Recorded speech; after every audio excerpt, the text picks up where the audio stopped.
I ascend to the throne of God with arcane magic. This video is purely for entertainment and does not infringe on copyrights or laws. The rights to the novel and image belong to the original author. We do not claim ownership. Don't like waiting and want to listen to this fanfic in full now? Subscribe to our Patreon, where you'll find the best fanfics. Chapter 1 Rebirth. On June 4th, 640 of the Dawn calendar, in the Jaya main world, Final Continent, the capital of the Kingdom of Fez, Kangang City, number 36, Fez Street, the residence of the Kane family. June of each year is the hottest time of the year in the Kingdom of Fez on the eastern plain of the Final Continent.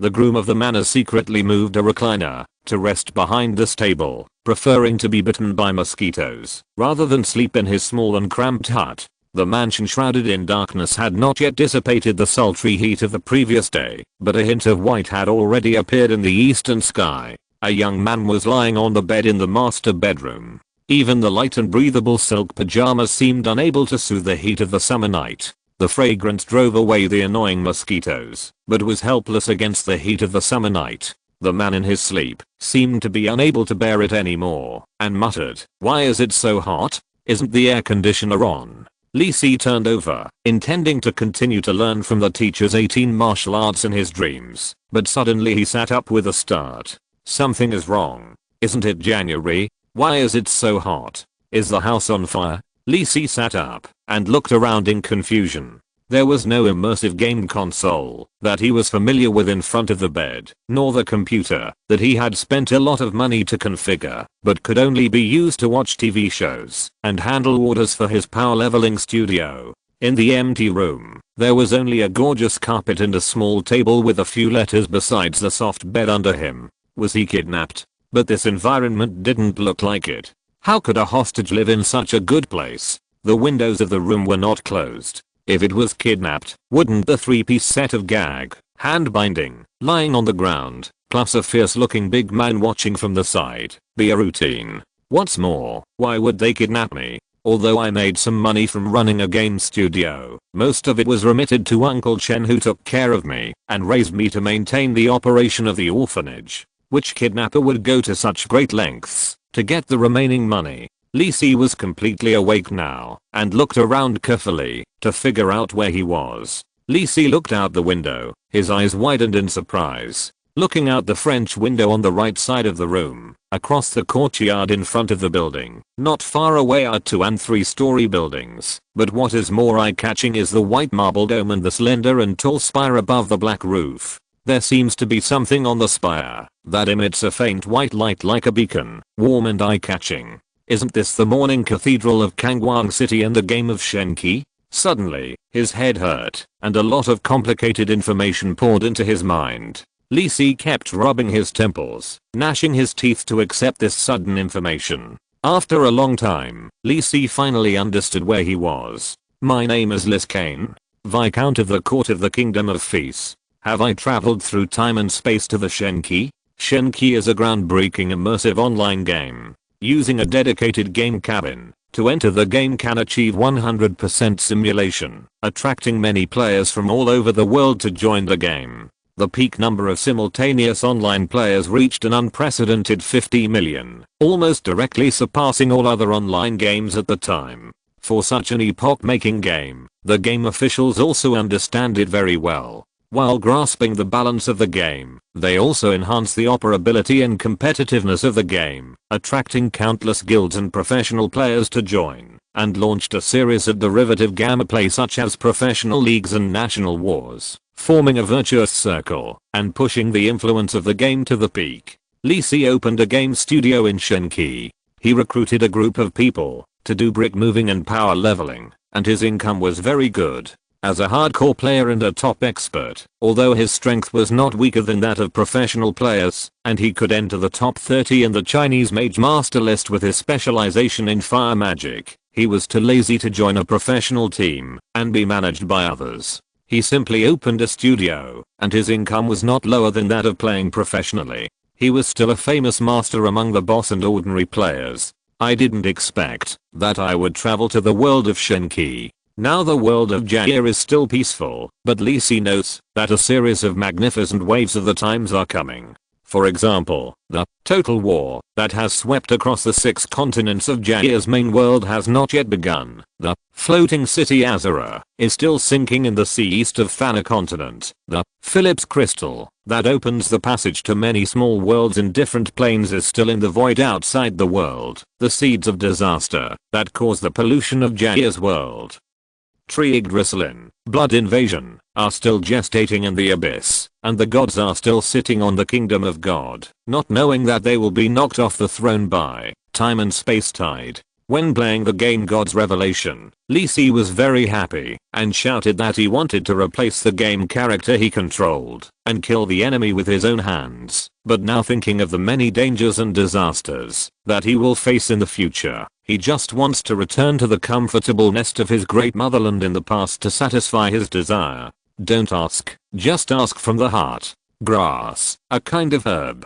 Lee Si suddenly jumped up from the bed, his face twisted, and he wanted to bang his head against the wall. It's over. Lee Si suddenly remembered that the USB flash drive containing the 5 TB of math learning materials that he had carefully selected and collected before he traveled through time was still plugged into his work computer. It would be fine if Uncle Chin and his younger brother found it, but if the sisters in the orphanage found it, would he still have the bright and majestic image of a good brother in their hearts? I'm tired. Destroy it. Lee Si turned into a grey-white statue, remembering that in his previous life he had laughed at the time-traveling male protagonists in online novels who had not taken precautions against their precious learning materials. He lay on the carpet with no interest, and just thinking about it made him want to get into the cracks of the solid wood floor under him. After rolling over and over on the ground like a maggot for a long time, he used this method to vent most of the anxiety caused by his travel through time.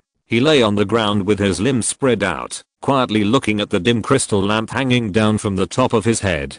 Can he go back? Will anyone still remember him? Uncle Chen would, and the brothers and sisters in the orphanage should also. As for others, it seems that he doesn't have many good friends except the studio employees. Lee Si slapped his face hard. Now that he has come to the world of Shenqi, the most important thing is to live well. If he can master the extraordinary power that he didn't have in his previous life like his game character, meet the influential people in the world, and explore the rare treasures buried in the clouds of history, this seems to be a very wonderful experience. Trying to call out the game panel like in his previous life, he drew his right hand in front of him, and a pale white light screen decorated with exquisite mysterious patterns appeared in front of Lee Si. Sure enough, the game system of his previous life came to this world with him. Lee Si checked it with great interest. The system interface is the same as in the game of his previous life. From top to bottom, there are 3 options: status, forum, and backpack, while the options such as friends and system settings are missing, and forum and backpack are also gray and cannot be selected. Sure enough, my logout key has also been deducted. Lee Si thought with a smile, and then clicked on the status panel. Name, Arcane race, human level. 30 health. 1050/1050 mana. 110/2040 status, fatigue experience. 4396/17000 unallocated experience, 0 points, main class, mage secondary class, non-talent, almighty attributes, strength 35 agility 36 intelligence 68, attribute modification. Charisma 38 mysticism 33 stamina 35 luck 3 free attribute points 0 expertise, magic thinking, intelligence attribute gains 2 times numerical modification, mana recovery speed plus 50%, spell power plus 10% advanced fatigue resistance, reduces the degree of negative impact on the body under fatigue, physical recovery speed plus 50% skills, sleight of hand, spell hand, cleansing, flash. First ring spells, Fireball, Ice Arrow, Charm Human. Second ring spells, Ice Blade, Wind Walk, Earth Escape. Third ring spells, Chain Fireball. Milestone, Primary Mage, Bronze level, Legend.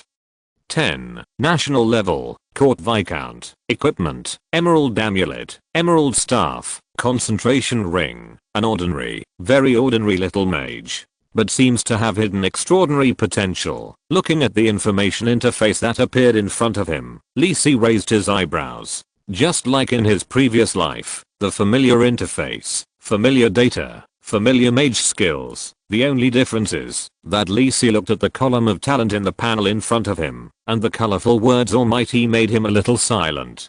Could this be the kind of talent he thought of? Lee Si took a deep breath and clicked on the detailed information of talent, Almighty. Talent, Almighty, rank, legendary, effect. Your talent breaks through the limit and can learn and master other professional expertise and skills. The more expertise and professional skills you master, excluding the main professional skills, the faster your growth rate will be. Current additional experience value bonus.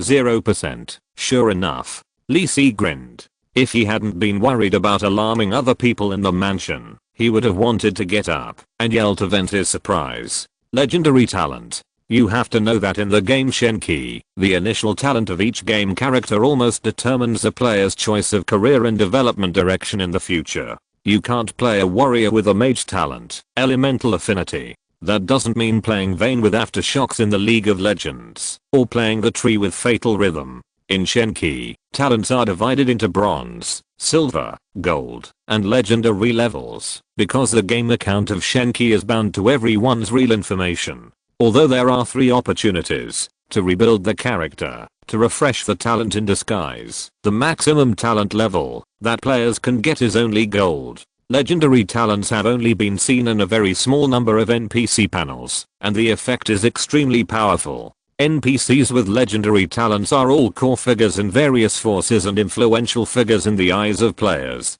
For example, the legendary talent, King of Battle, of the Blood Rose Princess Taira of the Kingdom of Fez is immune to negative status effects. Her own attributes, physical defense, magic resistance, and toughness are greatly increased in combat, and she also gains 50% of the health and physical strength recovery effect of the damage caused by herself. For example, the legendary talent, Heart of the Forest, of the Sage Adela of the Southern Elf Forest doubles the power of natural spells, and her own attributes are greatly increased when she is in jungles and forests. Of course, compared to these legendary talents that she knows, Almighty is not inferior at all, and even better. Lee Si can already imagine that he will first put on the Priest's Blessing, then use the Thief's Lurking to hide behind the enemy, and then use the Mage's Lightning Whip to attack directly. If the enemy is still strong, he will control it with the Ranger's Binding Vines, and then use the Warrior's Whirlwind Slash to finish it off. It's as beautiful as a picture. Lee Si thought happily, feeling that this is very suitable for his upright fighting style. After a moment of excitement, Lee Si finally began to collect his thoughts and check other information. Only 3 points of luck. Did you use all your luck to draw talents? Wow. Advanced fatigue resistance. This requires a lot of work. No wonder my mana is almost empty. Is it from overwork? I'm still a court viscount. This is much better than having my family broken up and being rejected.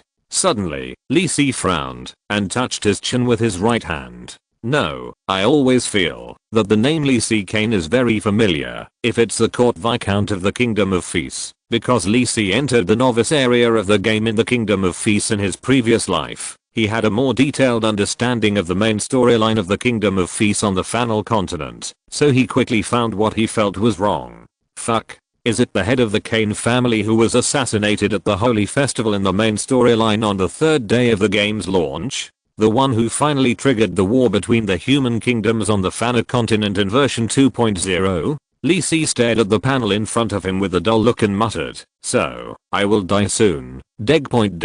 The author has been banned because he posted too many messages in the first chapter. Asterisk. If you have any questions, please go to the book friend circle." Chapter 2 Preliminary Planning. I remember that the specific reason for Viscount Kane's death was not given in the main storyline later. Lee Si Kane, who had just found out that he would face the death plot soon after his rebirth, recalled the information of his previous life with a sad face, trying to let the new Viscount Kane avoid the ending of this plot. The story of the game Divine Revelation takes place in a place called Jaya Main World. In the Star Realm, Jaia main world is surrounded by the starry alien world, the kingdom of God, and the abyss and hell shrouded in darkness and blood, which slowly rotate under the vast sea of stars. In Jaia main world, there are 6 continents, namely Fanal continent, Essen continent, Ketan continent, Tudus continent, Na continent and Anora continent. Each continent corresponds to the server in different regions of the game. The main storylines of each server in the early stage of the game are also different. Among them, Fanal continent is the main birthplace of Chinese players. In his previous life, when Li Si entered the game Divine Revelation, his main activity range was the Kingdom of Feast and the Fanal continent, so he was quite familiar with the main plot of the Fanal continent during the 1.0 version of Divine Revelation. The Fanal continent is shaped like an irregular rectangle, covering hundreds of millions of square kilometers. There are several major human kingdoms distributed in the vast and rich plains in the central and eastern parts of the continent. In the south is the vast and dense Navia forest, where the Elf kingdom is located. In the north is the endless snowfield covered with ice and snow all year round, which is the home of various monsters and alien races. The majestic and long Gano mountains stretch between the central and western parts of the continent, and across the mountains is the uninhabited thousands of miles of yellow sand in the west. The Kingdom of Feast was established in the east of the continent. The Jido River, which originated from the Gano Mountains, flows through the entire Kingdom of Feast to the Pearl Sea in the east of the continent. Therefore, the Kingdom of Feast has a large area of fertile and rich land, convenient transportation, and is therefore stronger than the surrounding countries. October 10th of every year is the holy festival of the Kingdom of Fez. This time of year is the most lively and joyful time of the Kingdom of Fez. People decorate the city with lights and colors to celebrate and enjoy the harvest of this year's hard work, and pray to the gods for good weather and good harvest in the coming year. The most grand and lively celebration is held in the triumphal square of the Kangwang city, the capital of the Kingdom of Fez. The holy festival held in the triumphal square of Kangwang city is hosted by the royal family. The king and all the nobles in Kangwang city will attend. This is also the most important moment of Kangwang city in the year. At the holy festival of the capital every year, the king of Fez will sit on the throne of the dais. Many ministers and nobles ride horses around the throne to show their respect and support for the king. The people of the capital surrounded the square under the protection of the guards, enjoying free wine and food while watching the holy festival ceremony. Just as King Morton Firth was about to light the sacred torch symbolizing the harvest of the coming year during this year's ceremony, a golden assassin suddenly attacked and assassinated a group of nobles surrounding the king. In full view of the public, several nobles were slashed in the throat by a sharp knife and fell in front of the king and many onlookers. Viscount Kane, now known as Kane, was the highest ranking noble among the unlucky nobles who were assassinated. In order to reduce the adverse impact of this vicious incident on the kingdom, this vicious assassination was classified by the kingdom as the assassination of Viscount Kane. Almost all players are warmongers and unstable factors. Lust still remembers watching the cutscene of Viscount Kane being assassinated by an assassin when participating in this main storyline. Most players watched the assassin assassinate several nobles in public, and the handsome figure who was able to retreat unscathed in the face of the Golden Lion Knights and the Court Mage. Everyone was excited and screamed excitedly, wishing to be the one to take the blame.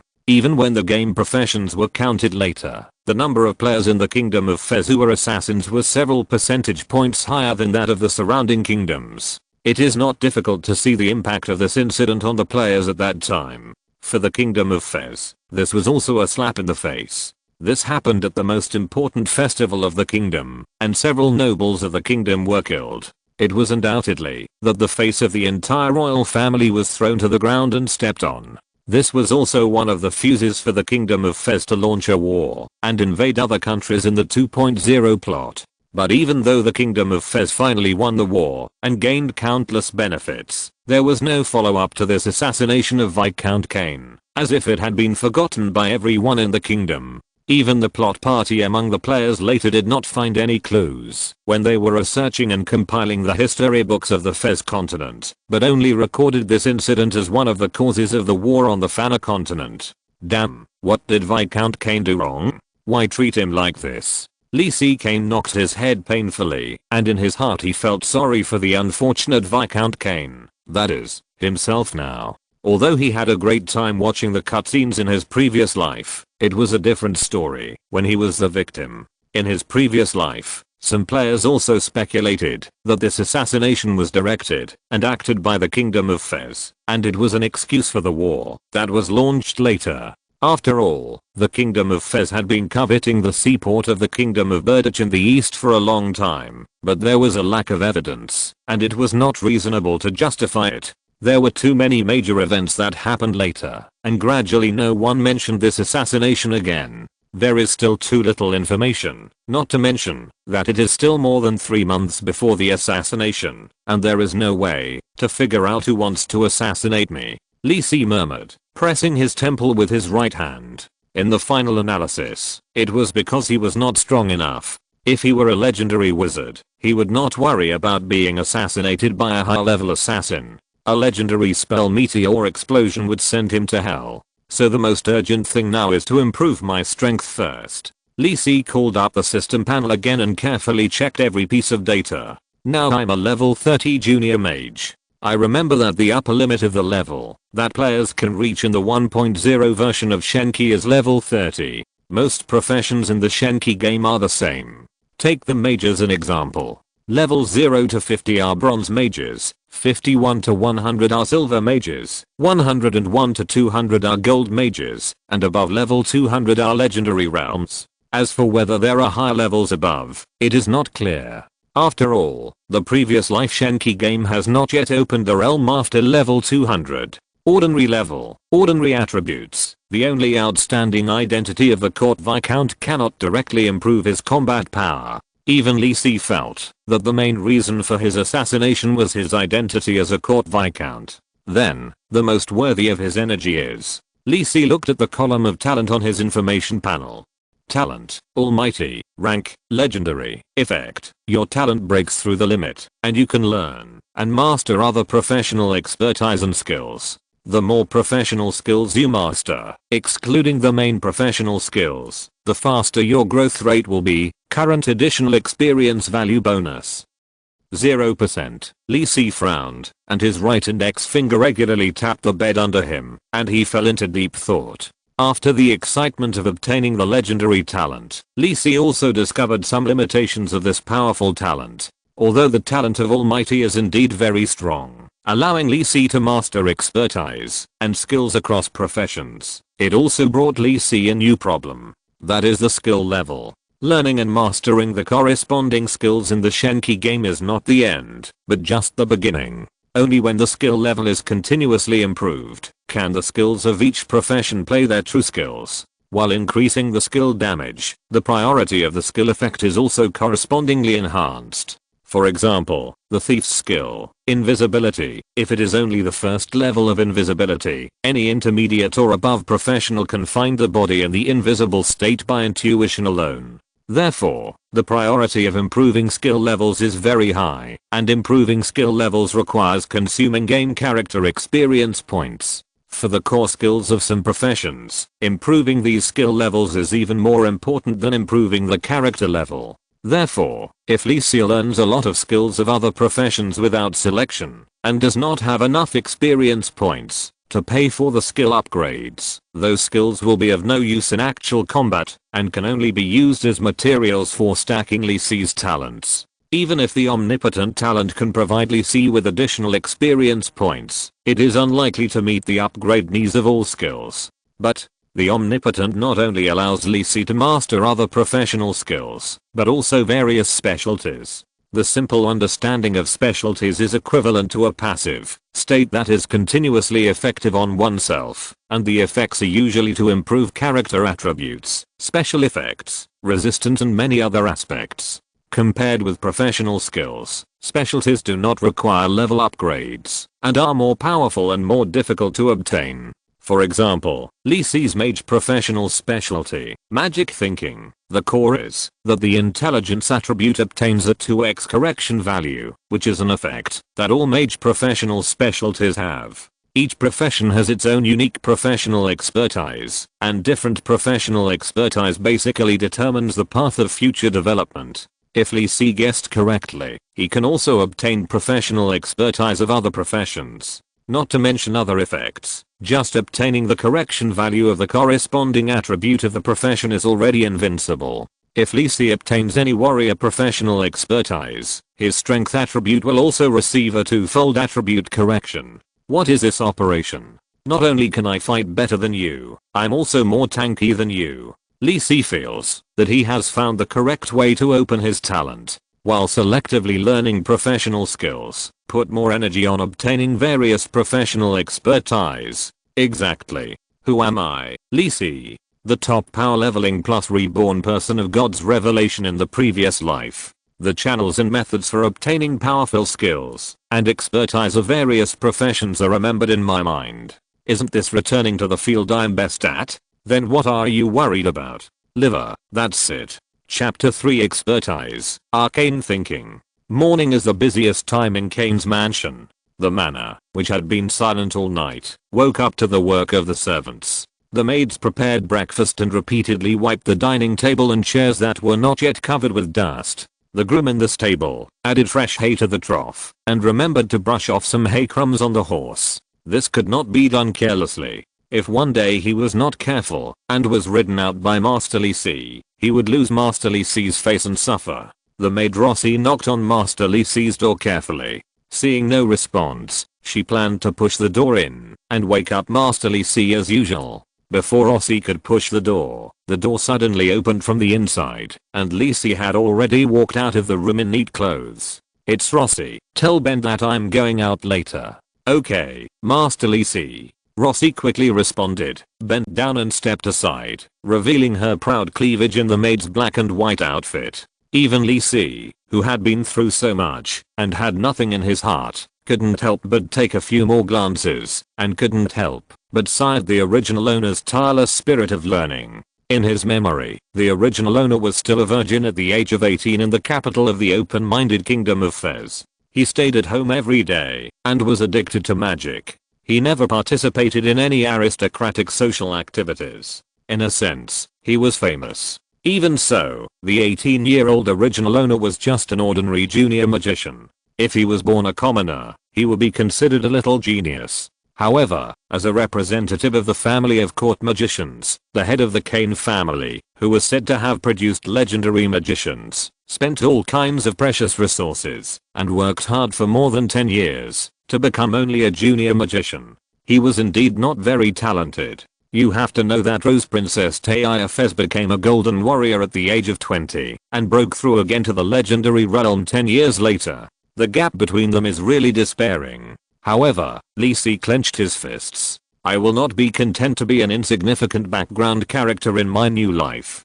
I will control my own destiny in the turbulent tide of the times in the future. Start today. In the morning, the bright and warm sunlight shines on Lee Si through the stained glass windows in the corridor of the mansion. The maid Rosie secretly raises her head and looks at the back that disappears around the corner with a little doubt. The young master who has never gotten up early seems to be different from usual today. Lee Si Kane is the only member of the Kane family in the mansion restaurant. Only Lee Si is enjoying breakfast in the spacious restaurant and the long white dining table. Wiping his mouth with a napkin, Lee Si put down his knife and fork with satisfaction. I have to say that the chef at home is still very powerful. The chocolate muffins and white bread with butter and jam in breakfast today taste great. The soft and sweet, slightly bitter chocolate just neutralizes the sweetness of the jam. It's just that a cup of black coffee in the morning makes Lee Si a little unacceptable. I'm still used to having a cup of strong green tea in the morning to clear my mind.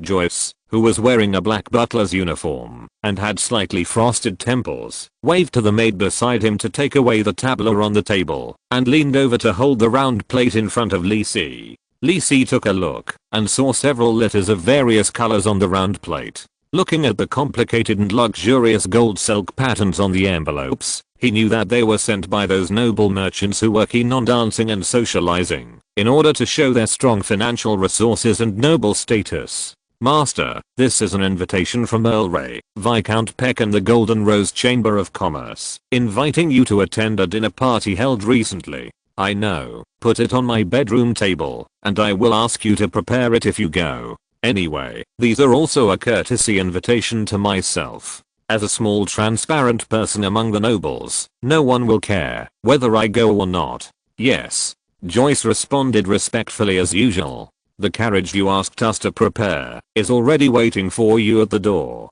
Are you leaving now? So soon. Let's go. Lisi was a little impatient to set off, to obtain the first and most important professional expertise in his plan. Master Lisi, the groom Bender, wearing a neat black tuxedo, kept wiping the Kane family's eagle emblem on the carriage at the door of the mansion. When he saw Lisi leaving, he hurried forward to salute. Bender, you are very energetic today, Lisi said with a smile. That's a must. You haven't been out for a long time. I can't help but do my best when you finally use the carriage. Ben laughed. His smart and capable temperament immediately broke down. He helped Lisi get on the carriage in a flattering manner and asked, "Where are you going today, young master?" "Directly to the Royal Library." "Okay, sit down. We'll set off now." After Ben gently closed the door, he respectfully bowed and said goodbye to the butler Joyce, who was quietly standing by. He immediately became energetic, sat in the driving seat in front of the carriage, waved the reins lightly, and the two chestnut red horses pulled the carriage forward steadily. Lisi took a few glances at the prosperous scenes along the road. It was worthy of being the capital of the powerful country of Fez, and it was also a place with convenient transportation. There was an endless stream of caravans and merchants. I don't know if it was a psychological effect, but the hawking sounds that came one after another sounded a little more worldly than the so-called 100% realism in the previous life game. The name of Fisi Street, where his mansion is located, shows that it is an extremely important area in Kangwang City. It is also jokingly called the Noble District by others. It is not far from the Royal Library, the Royal Magic Academy, etc., and it will be there in a while. With the respectful support of Bender, Lisi got off the carriage, looked up at the blue-grey granite gate that was more solemn and quiet than the surrounding buildings, smiled, gently adjusted his black hat, and walked straight in. "Hello, respected Lord Viscount Kane. How can I help you?" As soon as Lisi walked into the door of the Royal Library, a waiter came forward and asked. As the most important palace library in the Kingdom of Fisi, the Royal Library is generally not open to the public. If you want to enter and read books, you need certain qualifications. For players, the reputation value of the Kingdom of Fisi needs to reach friendly or above, and spend contribution points to exchange for the qualification to enter the Royal Library. This is also the biggest threshold for obtaining this professional expertise in the previous life. But obviously, as a court viscount, Lisi Kane's qualification to enter the Royal Library is nothing to him now, which is why Lisi chose to be the first to obtain this professional expertise. "No, I'll just look at it myself." Lisi waved to the waiter and walked into the library. It was still early, and there were not many people in the library looking up books. Lisi saw a few people lying on the table in the borrowing area on the far side of the first floor, with a tall pile of books in front of them. It was obvious that they had spent the whole night here. It's fun to work hard, and it's fun to keep working hard. Lisi shook his head and stopped paying attention, recalling the location of the book in the strategy guide in his previous life. The original owner had come here to look up information when he was studying magic before, so Lisi looked around and quickly determined his target. The Continental History area on the second floor of the library, the innermost bookshelf in the 7th row, the top row. Found it. Lisi slowly came down from the mobile book ladder, holding a large book with a dark grey cover in his right hand. Looking at the history of the development of magic in the Kingdom of Fis Volume 7 in his hand, Lisi took a deep breath and slowly opened the thick cover. On pages 352 and 353, between the chapters introducing the legendary wizard Bobaka's outstanding contribution to the spell model, there was a thin piece of parchment. Lisi gently took the parchment in his hand, and on it was written in a fluent and elegant style, "Oh, congratulations. Wizards who came here specially, this is a small reward from the elemental manipulator Bobaka to you. Accept it and praise the great Bobaka loudly." Obtained the item. Bobaka's Arcane Notes. You began to study Bobaka's Arcane Notes and had a lot of feelings. Learning progress 10%, 50%, 100%. Your understanding of magic has improved. And you can control the element from a high level. You have mastered the new wizard professional expertise, arcane thinking, judgment in progress. It is detected that you already have the lower level professional expertise, magic thinking, which can be replaced. Replacing. You lose the wizard professional expertise, magic thinking. You gain the wizard professional expertise, arcane thinking. If you like it, please add it to your collection. Chapter 4, Gold. Your understanding of magic has improved, and you can control the element from a high level. You have mastered the new mage professional expertise, arcane thinking. You have obtained the mage professional expertise, arcane thinking, expertise, arcane thinking. Intelligence attribute gains 2x numerical correction, element affinity plus 100%. Arcane submodule unlocked. Looking at the refreshed mage professional expertise on the panel, Lee Si clenched his fist with satisfaction and waved it in the air, then carefully rolled up the Bobaka's Arcane Notes in his hand and put it into the storage ring. Even though he has obtained the expertise, arcane thinking, he has only mastered the corresponding ability. This note records the arcane research experience of the legendary mage Bobaka, which is still a great help to him in mastering and improving his professional expertise. At the very least, he can take it out for auction after he uses it up. This is the experience of a legendary mage, and it is a treasure that many senior mages are eager to get. For Lee Si, who once owned a game studio, every grain of rice is stored in the warehouse is the most basic professional code. After making sure there were no other omissions, Lee Si casually took the history of the development of magic in the Kingdom of Feast Volume 7 in his hand and walked to the high-end lounge on the east side of the second floor, which was open only to nobles and other visitors of certain status. Sitting lazily on the soft fur sofa, the light and refreshing mint aroma drifted in the air. Lee Si asked the attentive waiter beside him to replace the brewed black coffee with hot cocoa. He flipped through the historical tome in his hand, but his mind was no longer on the text in front of him. The specialty, arcane thinking, is an extremely important step for his main profession of a mage. The focus is not on the effect of plus 100% elemental affinity.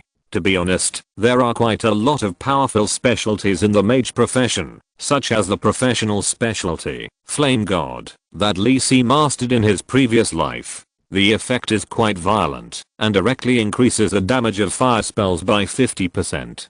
The key point is the subsequent unlock the arcane subsystem, which actually directly paved the way for Lee Si to become an arcane master. As for why he wanted to become an arcane master, needless to say, according to the data of the former Ethereal Magic Empire, among the mages who have achieved legendary feats in history, more than half of them have worked as part-time Arcanists. This conclusion has continued to this day and is even being verified. Although no player in the previous life has been able to break through to the legendary level, the power of the full-time Arcanist is also well known. It may be a little weak in the early stage, but as it develops in the later stage, with the gradual increase of exclusive arcane skills mastered, the unique and powerful Arcanist has always occupied the top 3 of the most hated opponents voted by players. However, it was quite surprising for Lee Si to be able to obtain the arcane thinking feat so smoothly. He was able to use his noble status to successfully exempt himself from the qualification review required to enter the Royal Library, proving that his idea was feasible.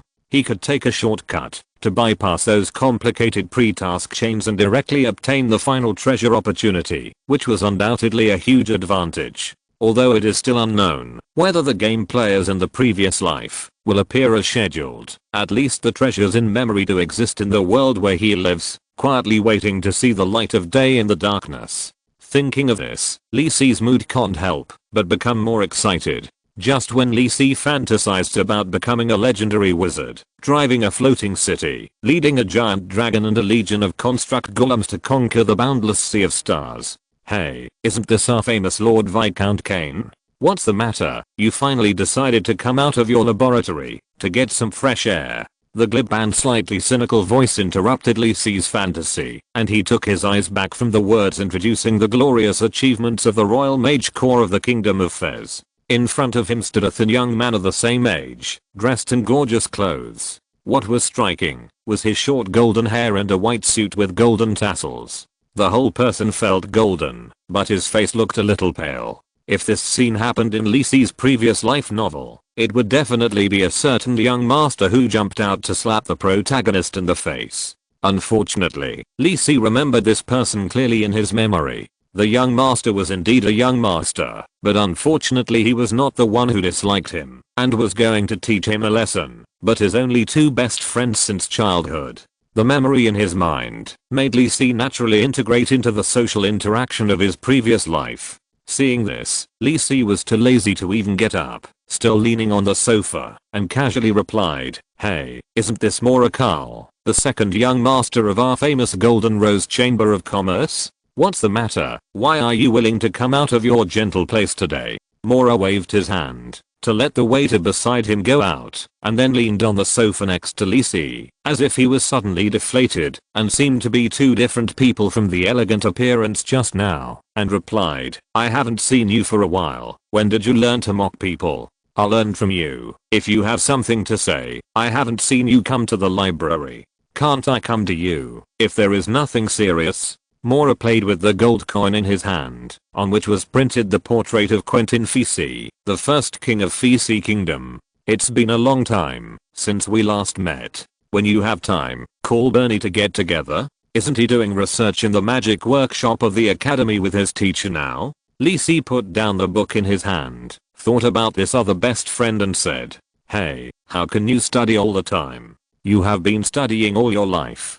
I think it would be better to go out and enjoy life more, otherwise you will live in vain." The gold coins were flipped back and forth between Mora's fingertips deftly, and he spoke very casually. He had always wanted to pull Lisi to do something together. "I will be busy recently, just tell me when you are ready." After Lisi said that, he closed the history of the development of magic in the Kingdom of Fis in his hand, and put it on the table beside him. Naturally, someone would put it back in its place and stand up to leave. Is it appropriate to leave just after meeting? Has our friendship deteriorated? Mora looked heartbroken, but he didn't move his butt. Lisi didn't say anything, but gave an international friendly gesture. "There will be a party for my birthday next week. Remember to attend." Mora mentioned it specifically, fearing that Lisi would just throw his invitation and other piles on the table as usual without even looking at them. Lisi waved his hand to indicate that he knew and walked out of the lounge directly after tidying up his clothes.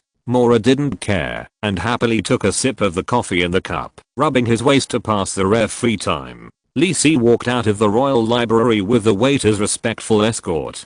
Seeing this, Ben immediately drove the carriage over, opened the door, and helped Lisi into the carriage, and asked respectfully outside the door, "Master, where are you going next?" Lisi thought for a while, squinted his eyes and said, "To number 16 Langay Street, West District." Chapter 5 The Prodigal Son. If the eastern half of Kangwang City is the bright and prosperous side, with the royal palace, the aristocratic district, the churches and commercial districts gathered in the eastern district, then the western district is where the lower class of Kangwang City is located, with ordinary residential areas, workshop areas and dilapidated districts interlaced. Among them, Langay Street in the Western District is one of the most dilapidated and uninhabited places in the Western District. Even the patrolmen are too lazy to take a look at it. Naturally, it has become a place where some gangsters and vagrants gather. But today's Langay Street is a little different. With the sound of a car, a beautifully decorated four-wheeled carriage pulled by two tall horses slowly drove into the street.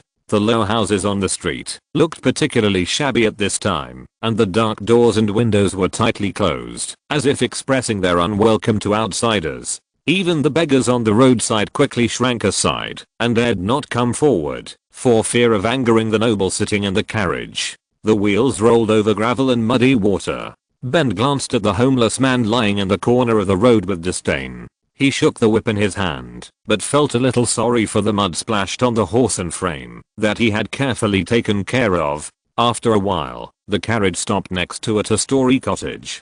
Ben jumped off the carriage carefully, took out the footstool, and put it away before opening the door. Master Lisi, we're here.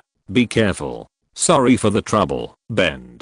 Lisi got off the carriage and looked at the dilapidated streets around him that were exactly the same as in his memory. People who came here for the first time might not recognize that this was only half a city away from the bright and beautiful streets in the East District. Lisi looked at the brick and stone cottage and the metal door in front of him that were obviously different from the surroundings, smiled lightly, and knocked on the door with habitual force. After knocking for a long time but no one responded, Lisi frowned.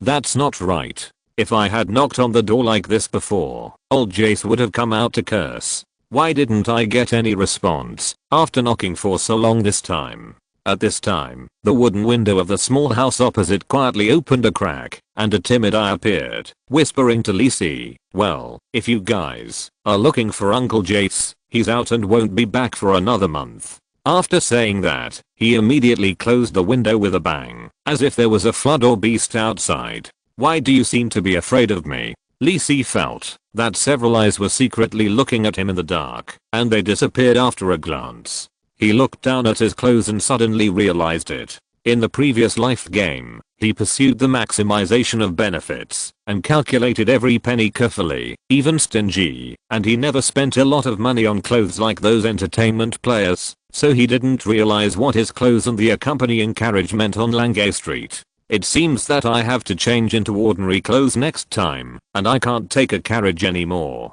Lisi was thinking silently. Although old Jace was not there, it was not completely fruitless. So that little Easter egg lives across the street now.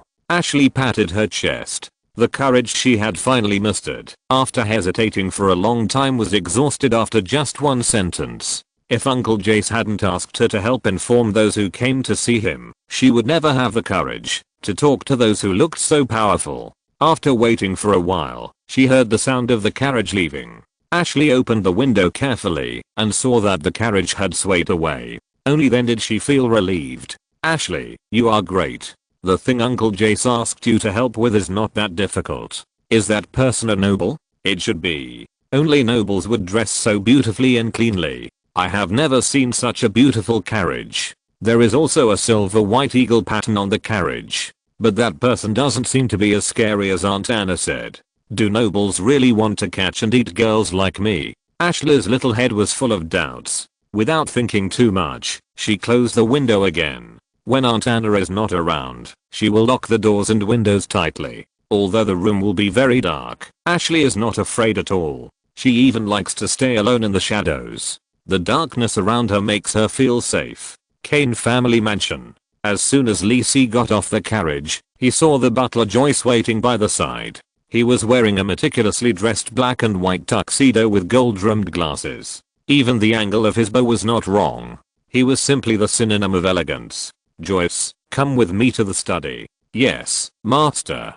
Joyce perfectly fulfilled the butler's rule of asking less and speaking more cautiously, and followed Lisi to the second floor of the mansion one step behind. Sitting behind the desk, Lisi looked at Joyce standing sideways in front of him, and said in the same tone as his predecessor, "Joyce, what is the current operation of the family business?" Yes, Lisi is the only member of the entire Arcane family, but his predecessor was obsessed with magic and couldn't extricate himself. Even the family business was all managed by the butler Joyce, and he asked Joyce to prepare anything he needed. However, Joyce is also worthy of Lisi's trust. The Kane family has only been passed down for 3 generations since the conferment of the title, and is a new royal noble. However, Joyce has been the butler of the Kane family since the second Viscount Kane, and has never made any mistakes. It can be said that he knows the Kane family better than himself, the current Viscount Kane.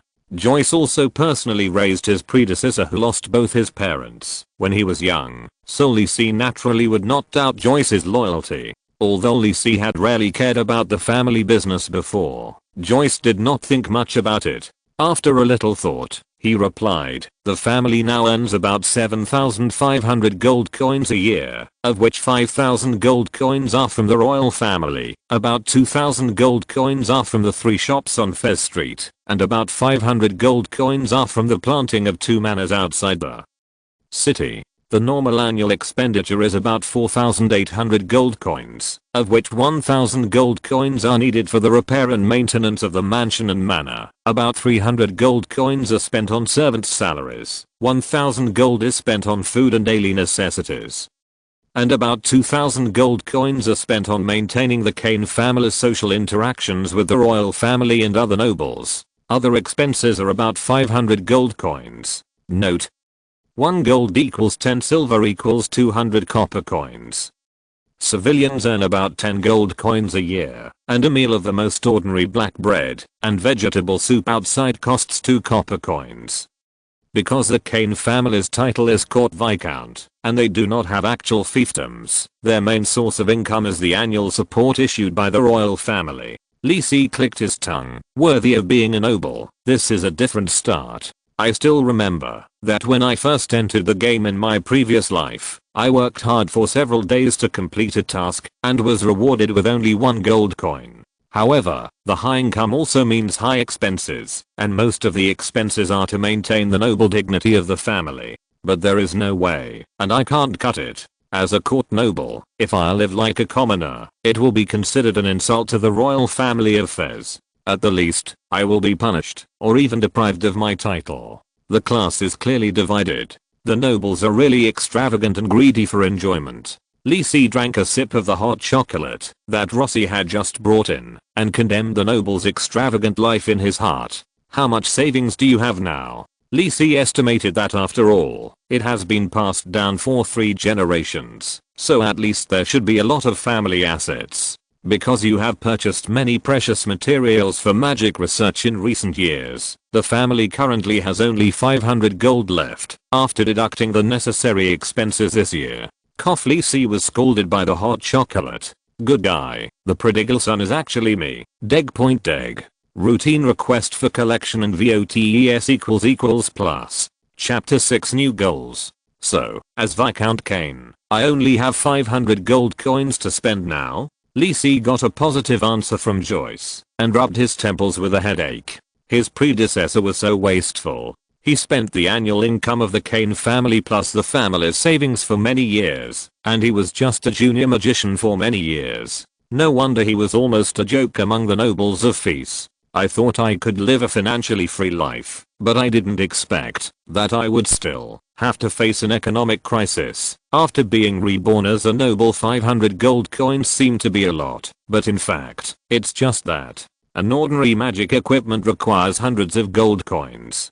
Prepare 300 gold coins for me first. I need them. Lee Si weakly instructed Joyce, and Joyce didn't ask about the purpose, but bowed directly. Do we have other bases in the city? It would be best if there is a spacious open space that is a little more hidden. Joyce thought for a while. I don't know if you have any other requirements. If that's all, there is a warehouse with a yard on Bailey Street. It is usually used to store some goods from manors and shops outside the city. If you need it, I will arrange it now, and it will be cleared out tomorrow. Let's vacate it first. Lee Si hesitated after speaking and asked, how many family guards do you have now, and what are their strengths? Forgive Lee Si for asking this. It was really that his predecessor didn't even care about these things related to his own safety, but this was very important to Lee Si's next plan. According to royal law, you can have a 10-man guard team, but currently only 3 are hired, and the family is training 3 exclusive guards, a total of 6 people. Among them, there is 1 gold warrior, 1 silver warrior, and the rest are bronze warriors. Note, the number of guards for the court viscount is very strict. After all the court nobles gather in the capital. What weapons are they good at? Hearing this, Joyce looked up at Lee Si and said hesitantly, I'm not sure about this. Captain Welf should be good at using a long sword, and other guards use long spears more. Do you need me to ask for you? Lee Si pondered for a while. Forget it, just ask Welf to come to the study and prepare a set of servants' casual clothes in my room tomorrow morning. Joyce bowed and left the room after hearing this, and after a while, heavy footsteps were heard. Knock knock. Come in. Gently pushing the door open, a very strong middle-aged man in light leather armor walked in. He put his left hand on his chest and bowed, saying, Good morning, Master Lee Si. May I know what you want me to do for you? Lee Si looked at the family's only golden warrior guard. As expected, he was a warrior who valued physical strength the most. His arms were almost as thick as Lee Si's thighs. Recently I want to strengthen my physical training a little. What weapons are you and other guards good at? Welf was a little surprised. Hasn't his viscount always been obsessed with magic research? He never goes out of the house, and the guard's work is much easier. Why did he suddenly want to exercise? Could it be? If you just want to strengthen your body, you don't need to use weapons. We can help you start with strengthening basic strength, such as upper limbs and waist. Lee Si's face was full of black lines. He couldn't hear what Welf was talking about. He waved his hand and said directly, "Don't worry about this. I just want to start with weapon training. I don't know which weapon is convenient for me, so I want to try them all." Welf didn't care. He was not a family guard trained by the Kane family. He just signed an employment contract. Moreover, as a golden warrior, he could still get a certain respect in front of some small and medium-sized nobles. It was harmless to make a little joke occasionally. "I'm good at sword and shield, and there are guards who can use guns, bows, knives, axes, and hammers. Although I can't say that I'm proficient in them, it is no problem for you to have an understanding. Okay, I will ask Joyce to clean up a warehouse on Bailey Street and arrange two guards to bring weapons with you to practice there tomorrow." Although it was strange why he didn't practice directly in the courtyard of the mansion, Welf didn't think much about it. He couldn't guess the thoughts of the noble master, so he just followed his instructions. After Welf closed the door of the study and left, Lee Si breathed a sigh of relief and tapped the bronze gilded mahogany desk in front of him with his right index finger.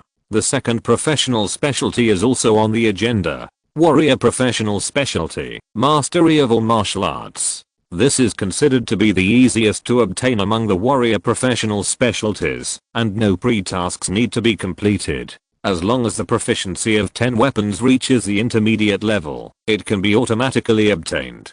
The effect of mastery of all martial arts is also quite direct. It does not add bonuses to various aspects like other specialties. The effect is all reflected in the mastery of the weapons in the hands. Mastery of all weapons. Strength attribute gets 2 times value correction. Initial proficiency of all weapons is fixed at intermediate level, and the control level of the weapon with the highest proficiency is +1. This is also the warrior professional specialty that Lee Si considers to be the most suitable for him. He has the talent of Almighty and can master other professional skills. The proficiency of all weapons improved by mastery of all weapons is quite useful to him. Of course, the big part is coming later.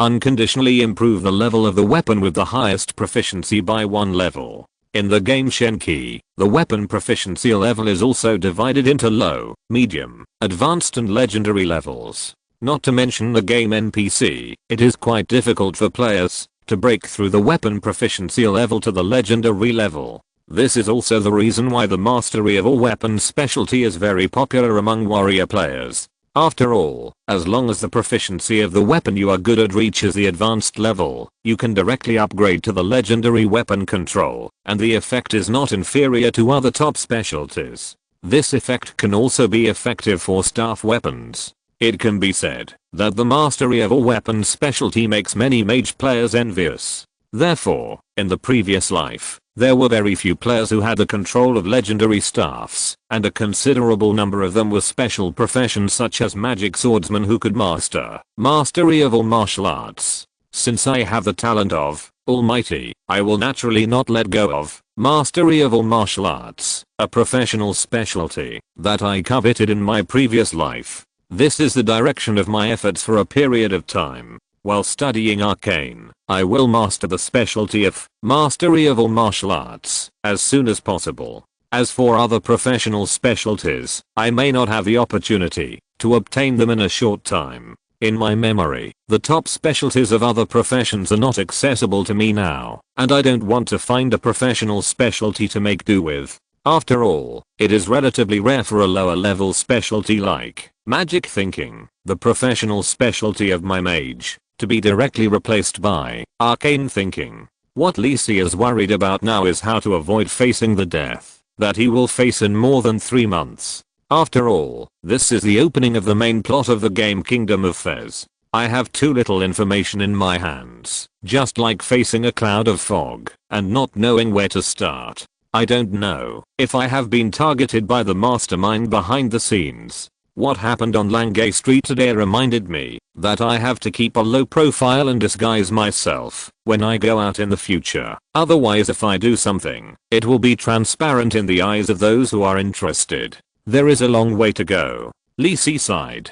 Forget it. I won't think about it anymore. I'd better try the new and hot Arcane subsystem. Chapter 7. First Arcane attempt. Lee C did not start studying the Arcane submodule in the study, but went directly to the magic workshop in the basement of the mansion. Here are all kinds of magic research equipment that his predecessor had invested heavily in, and it is also quiet enough. The servants all know that they will not come here to disturb him. Under the stable and clear light of the magic stone lamp, all kinds of advanced equipment came into Lee C's eyes. Advanced element stabilizer, element observation instrument, magic pattern recorder. It's really luxurious. The kingdom's top level Fez Royal Magic Academy may not be able to equip all the advanced magicians with magic research instruments, but they can be seen here. It's hard to say whether the predecessor, as a junior magician, can really make these devices work.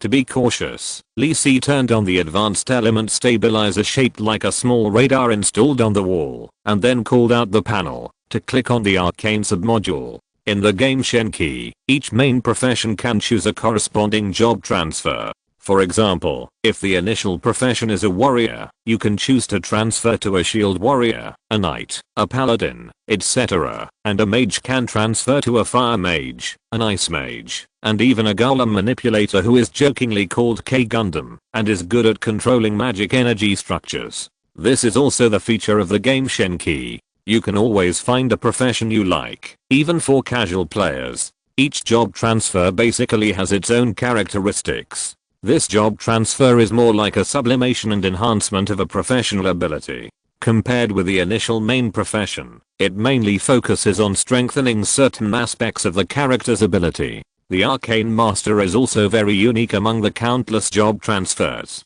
It does not directly enhance the ability of a certain aspect, but is equivalent to giving players a way to grow through their own efforts. The upper limit is extremely high and the lower limit is also very low. According to the descriptions of some players who transferred to the Arcane Master in the previous life and the screenshots of their own Arcane subsystem, the Arcane subsystem can be seen as providing the ability to conduct in-depth control and research on the four basic magic elements of earth, water, fire and wind that make up various spells, as well as higher magic elements such as light and shadow. In Divine Revelation, the basic principle of the various spells that mages can use is to control the corresponding magic element with the help of spells and magic patterns to form a spell model, a specific combination and frequency of magic element, through mental power, which produces extraordinary phenomena, such as rubbing fireballs with hands, taking objects from a distance, etc. At present, the way mages learn spells is to learn magic spells, constantly try to control magic element to build spell models, and then practice them continuously to successfully master the spell.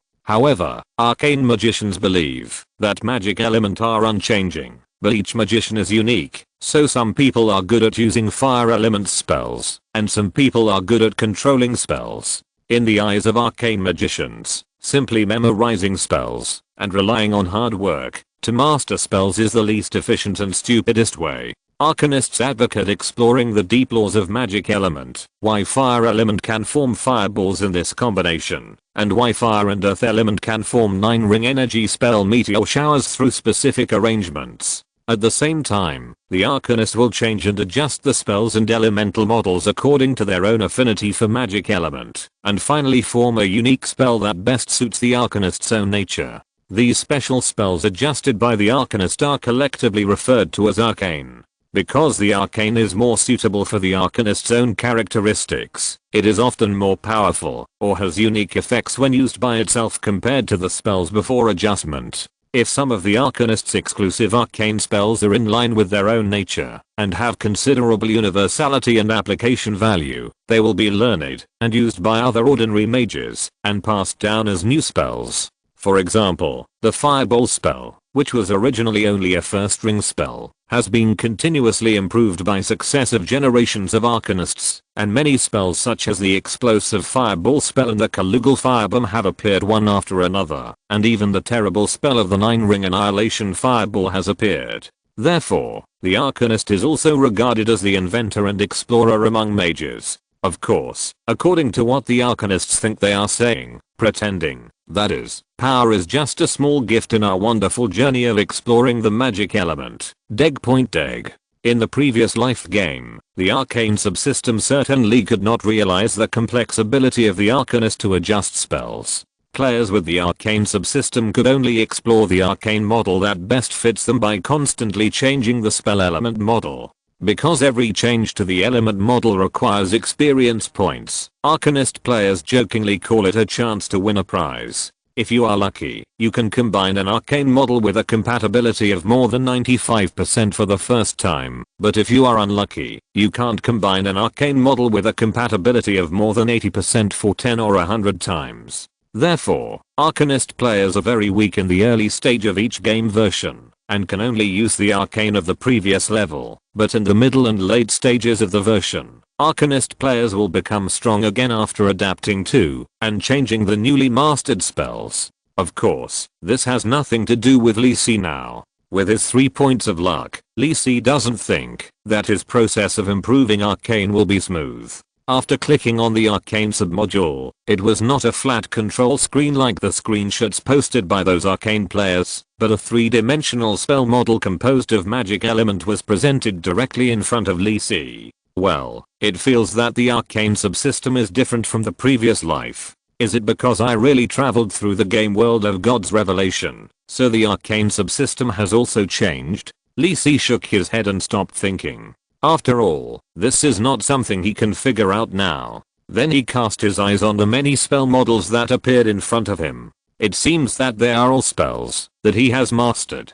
The red particles are fire element, the yellow particles are earth element, the blue particles are water element, the green particles are wind element, and the pale white transparent element particles should be spiritual element. In addition, Lee Sin can also see dots of white and black particles. I guess these are the light element and shadow element. As for the legendary Emperor time element and space element, Lee Sin did not find them. Lee Sin looked at the spell model composed of a group of fire element particles. This should be the spell model of the Fireball spell.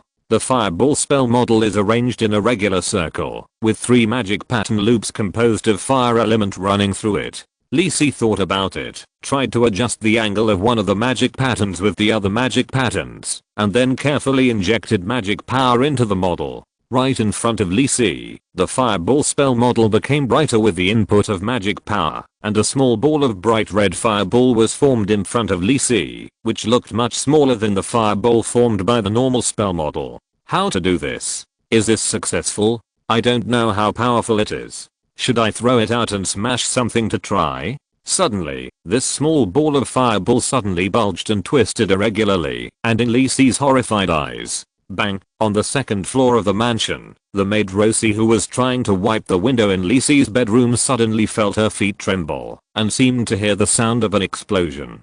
Strange, is there an earthquake? He looked out the window, and saw that Fez Street was no different from usual, still so quiet and peaceful. The milky white pigeons in the fountain square not far away did not react at all, and still cooed behind the pedestrians to beg for food.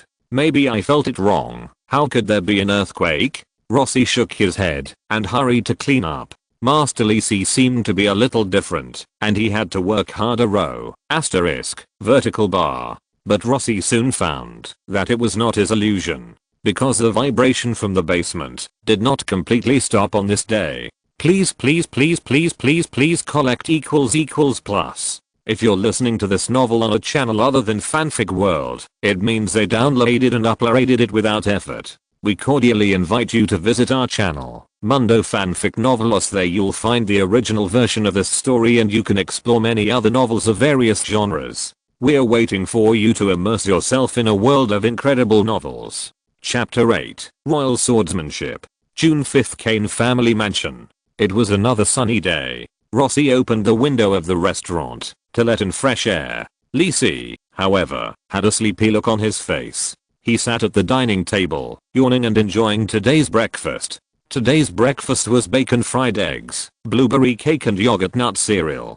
The pink bacon cut into small pieces, paired with golden fried eggs, sprinkled with a little pepper and salt, was very appetizing. The exquisite blueberry cake and colorful yogurt nut cereal, the sweet taste always brings a good mood to the new day. Even Lisi, who had been studying in the basement for more than 10 hours, was a little more energetic. The vibration and noise that came to the underground all night last night did not make the servants panic. Everyone knew that Master Lisi was studying magic in the basement, but this time it took a little longer and the noise was a little loud. Lisi did not care about the servants' dark circles. Although the experiment of more than 10 hours yesterday did not successfully improve his first arcane, he still gained a lot. First, the arcane submodule of the system is different from the previous life. Now, every time I try to change the spell model, I don't need to spend any experience points. The only limitation is that, if I don't have enough mana, I can't materialize the spell model.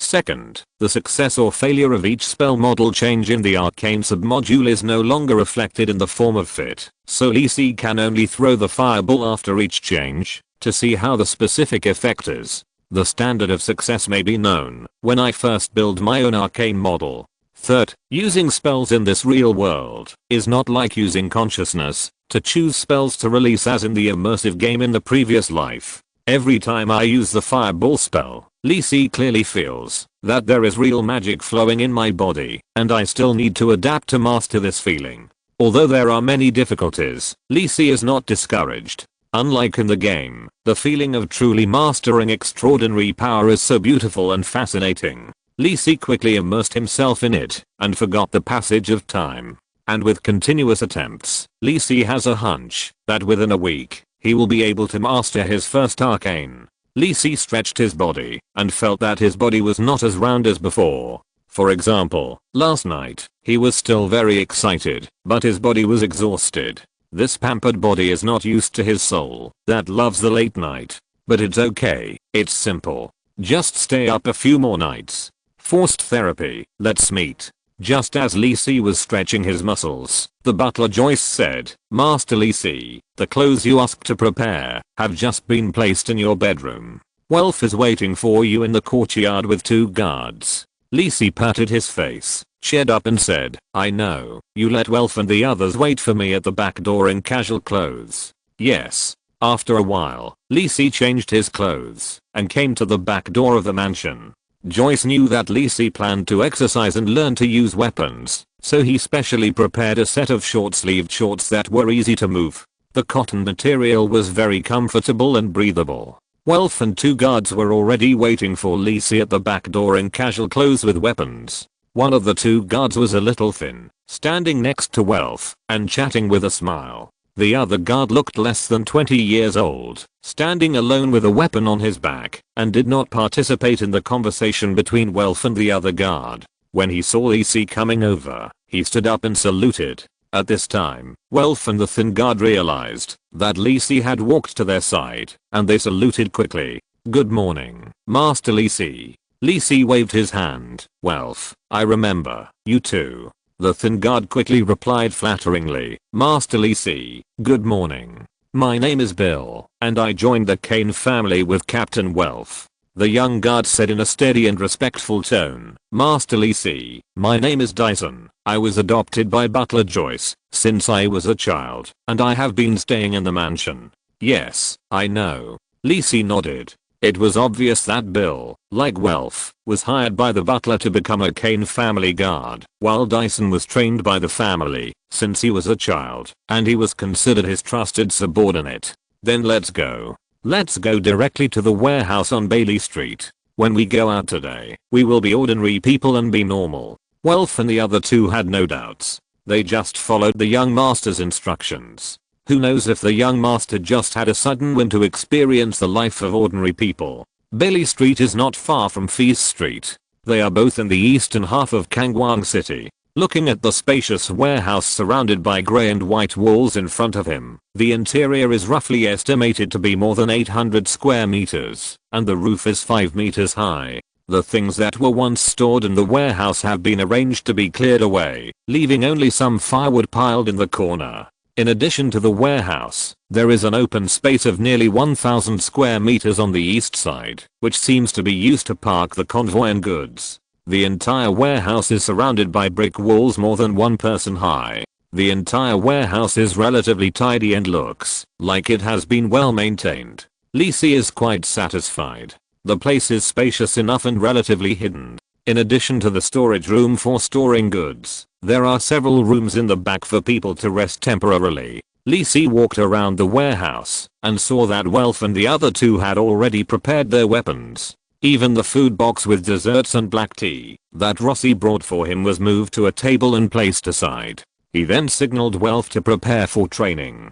Seeing this, Welf took the initiative to come out first and handed a wooden sword for practice to Lisi. "Master, let's try the one-handed sword first." After saying that, Welf also picked up a wooden sword and made a beautiful sword flower. Lisi tried the wooden sword in his hand. Although it was made of wood, the material was quite hard and it was very heavy in his hand. However, although his strength had not yet been corrected, the strength increase brought by level 30 was enough for Lisi to use this wooden sword normally. Watching Lisi clumsily swinging the wooden sword to make an irregular sword flower, Welf smiled and asked, "When fighting on the battlefield, generally speaking, a one-handed sword and a shield are used together. Of course, warriors with more advanced martial arts skills will choose to use only a one-handed sword in order to pursue higher agility and freedom.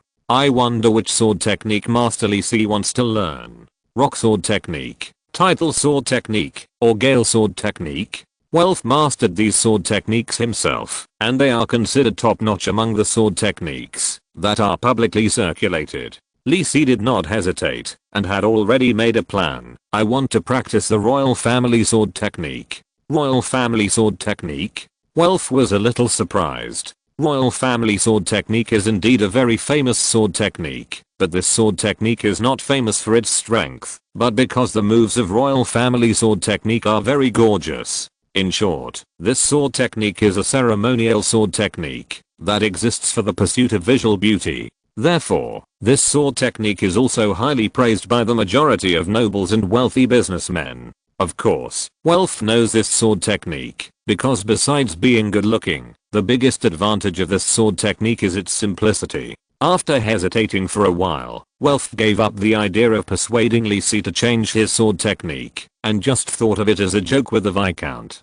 Maybe it was because he liked this sword technique that Lisi, as a distinguished wizard, would come to do weapon training. Welf raised his hand to indicate the blade and the tip of the sword and began to explain the one-handed sword and the royal family sword technique. The lethality of the one-handed sword is these two parts. In order to fully, as Welf explained, a series of system information appeared in front of Lisi. The reason why he chose the royal family sword technique is that it is simple and quick to learn. The royal family combat methods include sword techniques, gun techniques, knife techniques, etc., which have been proven by many experiments to improve weapon proficiency the fastest. As for whether he would be mistaken for a show-off, Lisi didn't care. The most important thing was to master the specialty of mastery of all martial arts as soon as possible. Golden Warrior Welf teaches you the technique of using one-handed sword. Your one-handed sword weapon proficiency increases 10%, 50%, 100%. Your one-handed sword weapon proficiency increases to elementary level. Chapter 9, Arcanist Job Change in Basketball. Your one-handed sword weapon proficiency has been upgraded to primary level. Primary one-handed sword control. You have the most basic understanding of one-handed swords, and the power of one-handed swords increases slightly when you use them. Lisi looked at the newly appeared one-handed sword control entry under his intermediate staff control. It is very easy to reach the primary and intermediate levels of proficiency for each weapon, but it is very difficult to go further. For example, Lisi's predecessor, who had studied and practiced spells for more than 10 years, was only at the intermediate level of weapon proficiency in the staff, and there was still a gap from the advanced proficiency. I don't know when I can break through. At the same time, Lee Si also found that, although his weapon proficiency continued to improve under Welf's explanation, just like in the game, NPCs can learn skills by simply clicking to learn, but if he calmed down and studied hard, the growth rate of proficiency would be much higher. After all, this is a real world, and his own system is slightly different from that in the game. The knowledge and power he has mastered are no longer a simple piece of game data, but still exist in his mind and body. This is much more fun than playing games. Although Welf and the others were careful enough, how could there be no bumps and bruises during the training? However, how could Lee Si, who had personally felt the increase in strength, give up? He devoted himself to the training with both pain and joy. Lee Si had a very fulfilling life in the next few days. During the day, he followed Welf and several guards on Bailey Street to learn the methods and techniques of using various weapons. At night, he returned to the basement of the mansion to continue his bang bang bang arcane exploration. The only leisure time was to let the little maid Rossi give him a massage to relax from time to time. Don't think about it, it's regular. The Kane family mansion, the underground laboratory on the 6th day of training. Lee Si, whose face was already a little grey and black, used the King Feng technique to disperse the thick smoke produced by another failure, but there was no discouragement on his face. I was too impatient.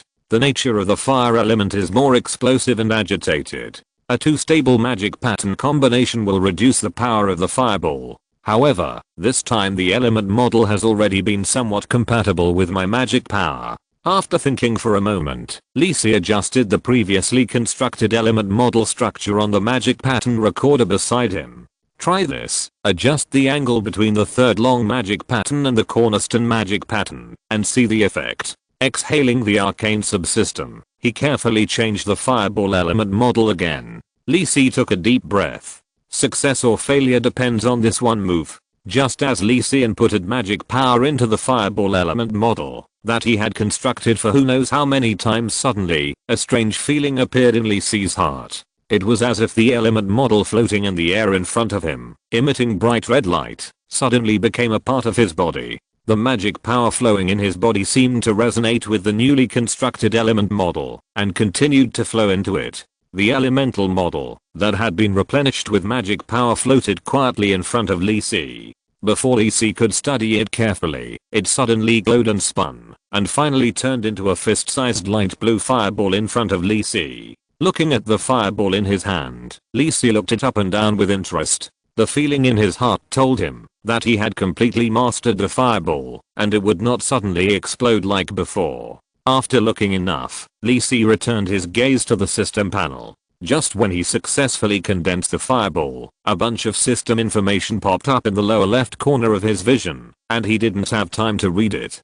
You have successfully improved the fireball model. You have mastered the exclusive arcane fireball. Nameable. Start the Arcanist job change requirements. Judgment, 1/3. Mage main occupation. Judgment passed. Judgment, 2/3. Intelligence attribute is over 50. Judgment passed. Judgment, 3/3. Mastered exclusive arcane.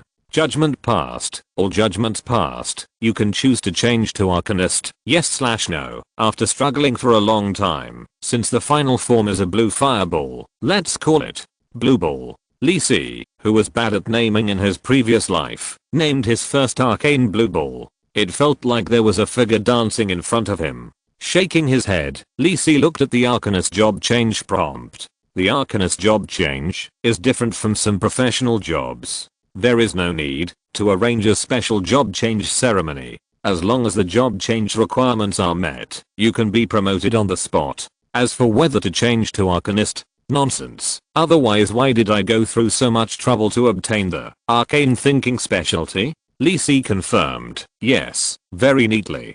You choose to change your job to an Arcanist. Job change in progress. Job change successful. Your main job, Mage, has been promoted to Arcanist. You have obtained a new milestone. The first step of a strong man. Silver level. You have obtained a new specialty. Rank suppression. Lee Si felt that his brain suddenly became clear, and he felt that his thinking speed was much faster. It seems that he has a new understanding of various element models and element characteristics. Shaking his head, Lee Si called out his attribute panel. Name, Liscane race, human level.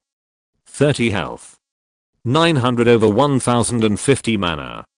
666 over 2040 status, normal experience.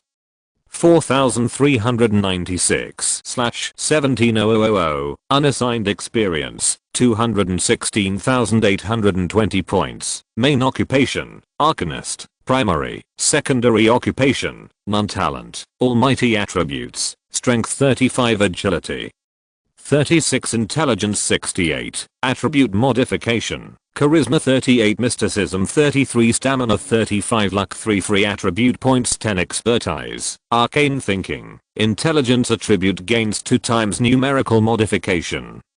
Elemental affinity plus 100%, arcane submodule unlocked, advanced fatigue resistance, reduces the degree of negative impact on the body under fatigue state. Physical strength recovery speed plus 50%. Rank suppression. You gain additional power bonus when dealing with low rank professionals. Current bonus 10%. Skills, tricks, hand of magic, cleansing, flash. First level spells, fireball, ice arrow, charm of human. Second level spells, ice blade, wind walk, earth escape. Third level spells, chained fireball. Third level arcane, blue ball, warrior martial arts, charge, shield slam, speed up, milestones, primary mage, bronze, first step of power, silver, legend. 10. National level, court viscount legend plus 10, equipment, jade staff, jade amulet, concentration ring. Lee Si looked at the harvest of the past few days and felt that he had harvested a lot. Lee Si knew that the rank suppression, feat, and first step of power were both obtained after switching to a high-level profession, and the effects were pretty good. The effect of rank suppression is simply a sharp weapon for mowing the grass. The lower the rank of the opponent than oneself, the higher the damage bonus. There is nothing much to say about first step of power. Most milestones directly add free attribute points. I also secretly learned several martial arts from the guards through the Almighty talent, which was a great harvest. Lee Si added the newly acquired 10 free attribute points to intelligence and contentedly cleaned up the laboratory, preparing to reward himself and go to bed early today. The ending of being a cannon fodder in the future has always made Lee Si feel a heavy sense of crisis in his heart, and he will only feel a little relieved when his strength improves. I hope I can finally get rid of the ending of death. Lee Si, lying on the bed, sighed softly, closed his eyes, and entered a meditative state. Chapter 10, The Guard's Thoughts. Early in the morning, in the Kane family mansion. For some reason, Master Lee Si's magic experiments stopped very early last night. Without the bang bang sound that lasted for several days, the servants in the entire mansion felt that their sleep quality had improved a lot. The little maid Rosie opened the window of the restaurant and took a deep breath of the fresh morning air. Her brown ponytail that hung down to her waist also swung happily. As Lee Si's exclusive maid, Rosie, although the master's experiments always lasted until very late recently, was better than staying in the laboratory and bedroom all day long before. Compared with the past, sometimes I couldn't see the master for a whole day. Although I'm a little tired now, I can give Master Lee Si a massage in recent days. The master also jokes with me from time to time.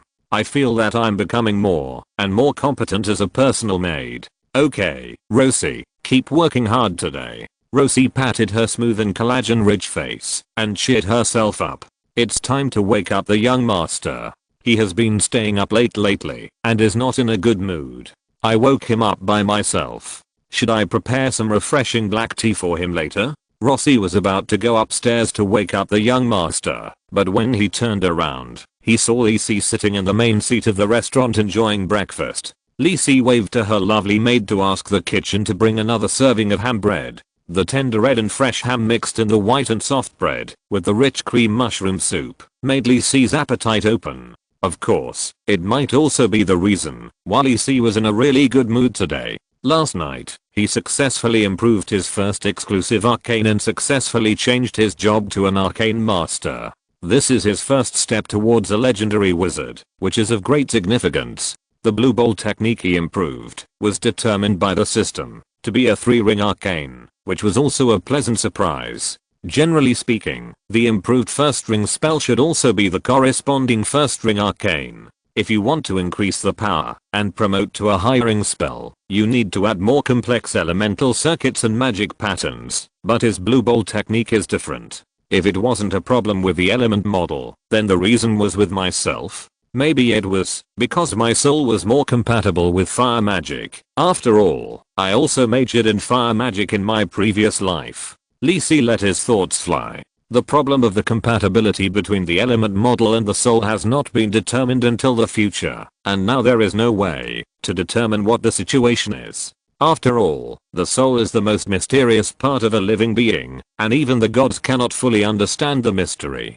Just as Lee Si was enjoying a fine breakfast and letting his thoughts fly, Butler Joyce came in from outside, as if he had something to say to Lee Si. The first time he saw Lee Si, he was stunned, and even his usual elegant demeanor seemed to freeze for a moment. Lee Si glanced at Joyce's unnatural behavior and asked curiously, "Joyce, what's the matter?" Joyce then reacted and bowed slightly with his impeccable etiquette. "Master Mora sent someone to find you just now, to inform you not to forget to attend his birthday party in the evening." This guy. Lee Si was a little speechless. It was not enough that he followed me to the library last time and told me once, and he also arranged someone to come and urge me. If he hadn't been busy preparing for related matters, he might have come to the door in person to grab me. I'm not. Lee Si recalled that it seemed that his predecessor had indeed been absent many times. Alas, since he was invited so warmly, he would just go and attend it reluctantly. "I know, I will come back early today." "Okay, Master. I will let Rossi prepare a dress for you to attend the party in advance." Bailey Street bang on the flat ground outside the warehouse, two figures separated at the touch. On one side was Lee Si, who was panting and supporting the ground with a spear, and on the other side was the guard Dyson, who obviously had some strength left. "Young master, when you were swinging your spear just now, you used too much force on your waist, so that your movements were a little deformed. You should." Seeing that Lee Si was exhausted, DSEN put away his weapon and began to point out the shortcomings of Lee Si's movements just now. Lee Si nodded, wiped the sweat from his head with his hand, and looked at the panel information that popped up in his field of vision. Intermediate Warrior DSEN teaches you the skills of using spears, and your spear weapon proficiency, primary, has increased 94%, 95%. Through the training in the past few days, the proficiency level of my one-handed sword and two-handed sword has been raised to the intermediate level. And my spear is also faster. And as I train more and more, I have learned more and more martial arts and tactics. I seem to have a sense of inference, and I'm getting more and more comfortable with other weapons. The most intuitive manifestation is that my weapon proficiency is improving faster and faster. This may also be due to my talent of Almighty. Originally, it was estimated that it might take me 1.5 months to raise the proficiency level of 10 weapons to the intermediate level, but now it seems that 1 month may be enough. This is good news. After all, I don't have much time. While improving my strength, I also have to study how to avoid the tragic cannon fodder plot in the future. 98%, 99%, 100%. Your spear weapon proficiency has been improved to intermediate level. Intermediate spear control. You have basically mastered the skills of using the spear, and the power of the spear has increased significantly when using it. Well, this is the third intermediate level. After training with DSEN for a while, Lee Si finally broke through the spear proficiency to the intermediate level. He stopped and threw the spear aside, saying to DSEN, "I feel that the spear is meaningless. It's too simple. You can teach me to learn the sword." DSEN on the side was stunned for a moment. He didn't understand why the young master suddenly didn't want to practice the spear. It was clear that Lee Si's spear was getting better and better. However, he didn't say anything because he was always silent. He just nodded, walked to the side, took out the standard longsword that had been prepared in advance from the weapon box, and began to practice the royal family swordsmanship moves with Lee Si. Well, who was standing nearby, saw Lee Si throw the spear aside and let Dessen take out the knife to start practicing. The corners of his mouth twitched. He had seen this scene 2 days ago. He taught Lee Si the one-handed sword well, but he suddenly stopped practicing and wanted to learn other things. It seems that our young master Lee Si is not interested in the spear again and wants to practice the knife. Bill, who was standing nearby, saw Welf's speechless expression and whispered, "I don't know what our young master wants to do. He is impatient after practicing for only a few days. This is already the 4th weapon he has changed." Welf shook his head. "You can't say that. Young Master Lee Si just wants to experience various weapons. If he finds a weapon that he likes, he will definitely not be like this." Bill hurriedly said, "Oh, boss, I'm just saying this to you in private. I just think that you are already a golden warrior. Even the nobles have to give you some face. You spent so much time teaching the young master, and the young master is still picky. It's a bit." Welf glanced at Bill, but did not stop Bill from continuing. "These few days we have to accompany Master Lee Si to play here during the day, and when we go back at night, the master makes such a big noise, we can't rest well, and the brothers have some complaints." "Complaints? I'm afraid it's just you and Lance and the others. I don't see why Dyson is not like this. How can they be the same? Dyson and the others are orphans raised by the Kane family. We brothers all recognize you as the boss, otherwise." Welf waved his hand to interrupt Bill's words. "This guy is getting more and more unreasonable. However, Master Lee Si is indeed a bit too much. Should I go and talk to that adult?"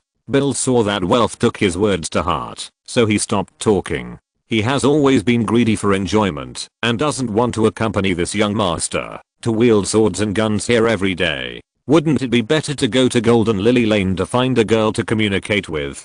Chapter 11 Dinner and the Girl. At the entrance of the Carroll family mansion at number 116, Feast Street, Lee Si, wearing a black evening gown, got off the carriage. The waiter beside him hurriedly came up and led Lee Si to the main hall of the banquet.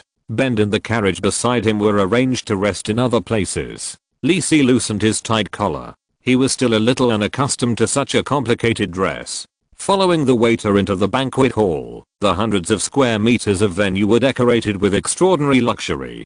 Countless huge magic crystal lamps made of polished crystals were hung above the hall, emitting soft light, and the dining table on the side was already filled with fragrant food and fine wine for the guests to use. Some guests were already holding their glasses and toasting. The Carroll family is worthy of being the actual controller of the Golden Vineflower Chamber of Commerce, which ranks among the top 5 in the Kingdom of Feast. They have enough strength to purchase the title of Baron from the kingdom, and the mansion they bought in the noble district is also quite luxurious and grand, which shows a strong financial strength of the Carroll family. Lee Si looked at the guests in gorgeous dresses scattered around the dance floor with great interest. Because he rarely attended such parties, even though they were supposed to be gentlemen and ladies from the upper class of Fez City, they looked very strange to him, and there was no familiar face.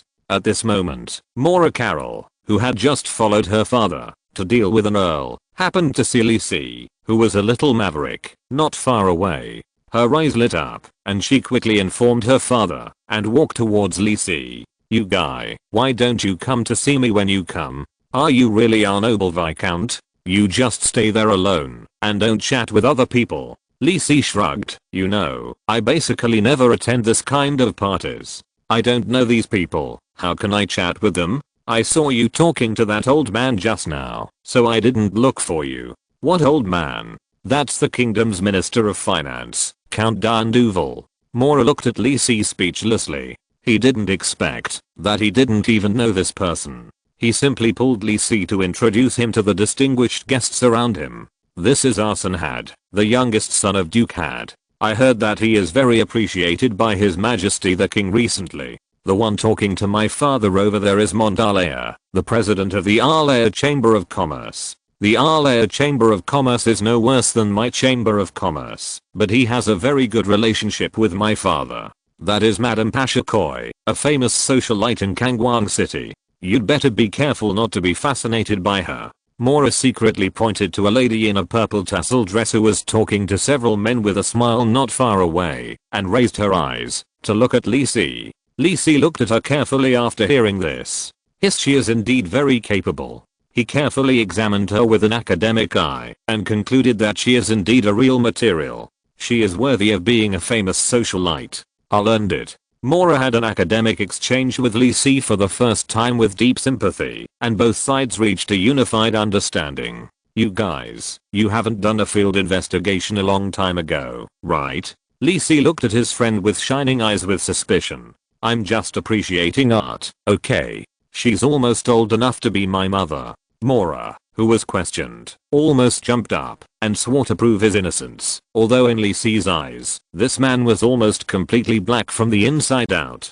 I won't talk to you anymore. Mora saw his father waving at him, and it seemed that there was another distinguished guest to be greeted, so he hurried over. I'll come to you later. Don't sneak away. After all, it was Mora's birthday dinner. Although most people came here to communicate with each other, as the host, he couldn't be absent for too long. Lisi was happy and comfortable. It didn't matter if he was not familiar with other guests. No one came to disturb him. While listening to Mora's father, Wim Carroll, taking him to thank all the guests at the banquet and speaking polite words, Lisi walked to the long table and picked up the plates to choose food. Roasted lamb chops, snails stewed with vanilla sauce, beef tenderloin with oil-soaked goose liver, birditch sweet shrimp salad, cheese ham chicken steak, hazelnut caramel cake, coconut cherry pie. Lisi selected a whole plate of delicacies with satisfaction. Ignoring the somewhat surprised look of the waiter beside him, he walked to the corner of the banquet hall and sat down to enjoy the food.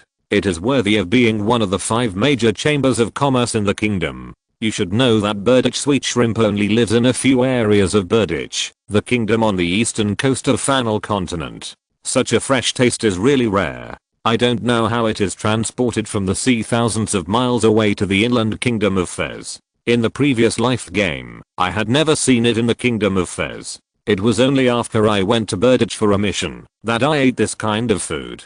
It was indeed fresh and tender, the best among seafood. Just as Lisi was enjoying the food, a plate was placed on the table next to him. Lisi glanced at it. Wow, it's more than what I put in. 2 lamb chops were stuffed with various foods, and 2 hazelnut cakes were placed on top. The shaky appearance made people feel a little worried. Just when Lisi focused his attention on this tower of plates, a figure appeared from behind the plates and sat on a chair on the side. Lisi looked at this guy who was not socializing with others on the dance floor like other guests, but was holding a plate and huddled in the corner like himself to enjoy the food. She was wearing a fiery red off-shoulder evening dress, and the same long red hair was simply draped around her waist. The well-cut design outlined the girl's perfect curves. The layered hollow patterns and delicate tassels set off the whiteness. The girl's appearance was a little ordinary, but her grey-purple eyes were very smart and flying. The girl looked at Lisi curiously. It seemed that she didn't expect to meet a different foodie like herself. She smiled gently at Lisi and began to enjoy the delicious food in front of her. Although Lisi felt as if he had an inexplicable sense of familiarity, he didn't care. After all, he might have seen this person in the game in his previous life. Then the two began to charge towards the 2 mountains in front of them. Although they never stopped, their table manners were impeccable. The food on the table was decreasing at a speed visible to the naked eye. It was obviously Lisi who started first, but the 2 of them finished the food in front of them almost at the same time. Squeak, the chairs were pushed away, and the 2 stood up at the same time, preparing to go to the table to replenish the stock. Puff, a silver bell-like laughter rang in Lisi's ears. Turning around, he saw the girl chuckled and looked at him with curious eyes. You are such a weird person.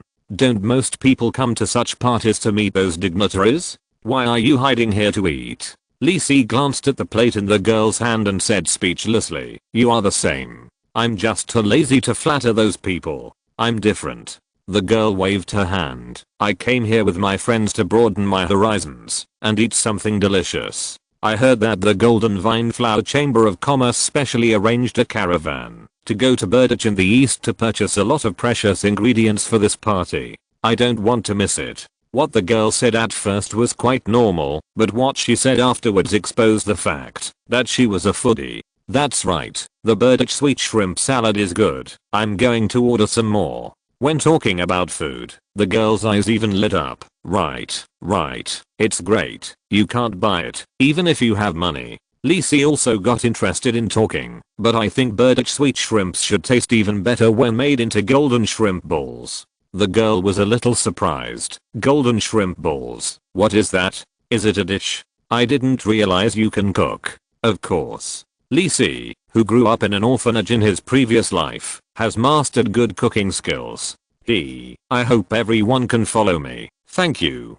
Chapter 12. Knocking. At the same time, when Lisi and the girl were exchanging their experiences of food at the party, Joyce, the housekeeper of Viscount Kane's mansion, was sitting on a chair by the window of his bedroom to rest, gently shaking a goblet of dark red wine in his hand. Even wearing pajamas, he could not hide his elegant temperament. If an outsider saw this scene, he would definitely think it was some noble lord. Dong come in, Joyce said, putting the wine glass in front of his nose, feeling the fruity fragrance of the wine slowly evaporating. Excuse me, Lord Joyce. The guard commander Welf walked in and gently closed the door. What's the matter?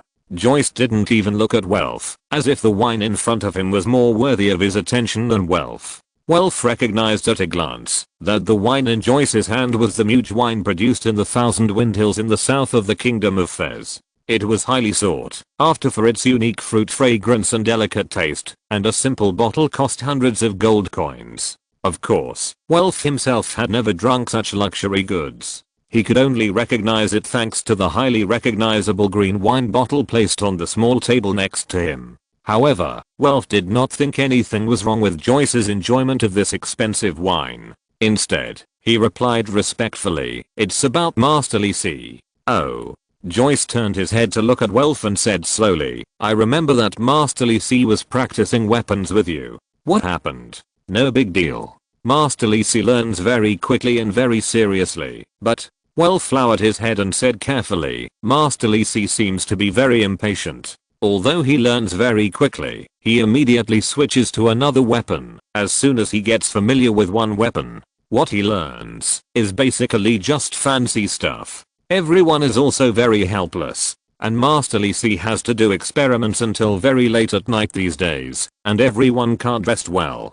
Welf gritted his teeth, feeling a little uneasy, but still said what he thought in his heart. "Lord Joyce, can you please persuade the young master? It seems that it is useless for a distinguished mage to learn martial arts." Welf, who had been accompanying Lisi for a few days, also had some complaints in his heart. Of course, the most important thing was that he thought that Lisi, a mage, was learning how to use weapons, which was a waste of time. After saying this, Welf kept his head down and did not dare to look at Joyce, as if the weak butler in front of him was a scourge. After a moment of silence, just when Welf was becoming more and more uneasy and regretting his rash telling tales, "Do you really think so?" Joyce's unhurried voice sounded softly in Welf's ears. Seeing that Welf did not speak, he continued, "It seems that I'm still too tolerant of you." But Joyce gently placed the wine glass on the table, and suddenly, a fierce and terrifying pressure enveloped the entire body of the current guard commander. Ugh. Just when Welf was about to lose consciousness. "Remember your duty."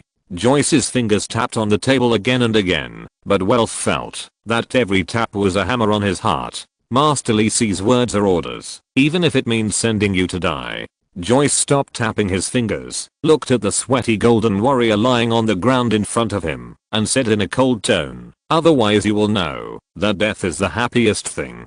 Welf felt as if he was facing hell, and the deep murderous intent pierced his internal organs from his skin. The whole person seemed to be frozen, and the blood stopped flowing and solidified. "Go away."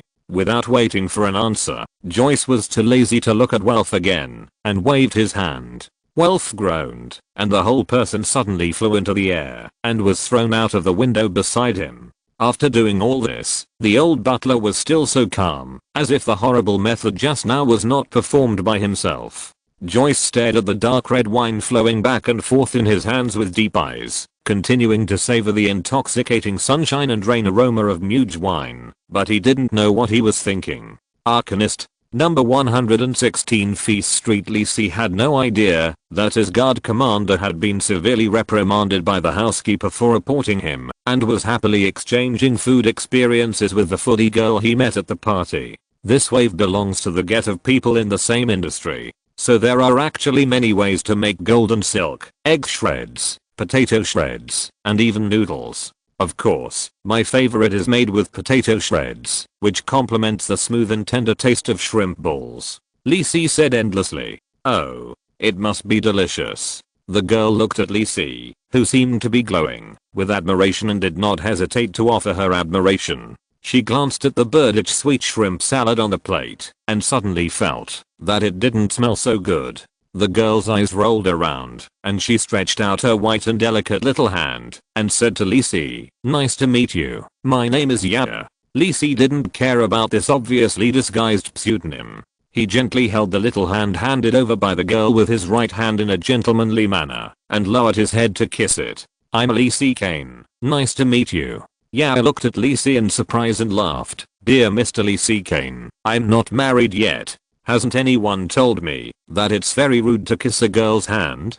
I just wanted to adapt to the local customs and I really didn't notice this." Lisi thought a little awkwardly, but the girl Yara didn't care. Instead, she changed the subject and pointed to the figure walking towards the two of them. "My friend came to see me. Nice to meet you. Next time if I have a chance, please treat me to the golden shrimp balls you mentioned." After that, the figure walked up to Lisi and Yara, glanced at Lisi with a slightly vigilant look, then turned to Yara and said, "Miss Yara, it's time. We should go back." "Well, okay." After that, he waved goodbye to Lisi and followed the man away from the crowd of the dance party. Interesting. Lisi looked at the two people leaving and smiled. Chapter 13. The first step in gathering intelligence. Interesting. Really interesting. Lisi murmured.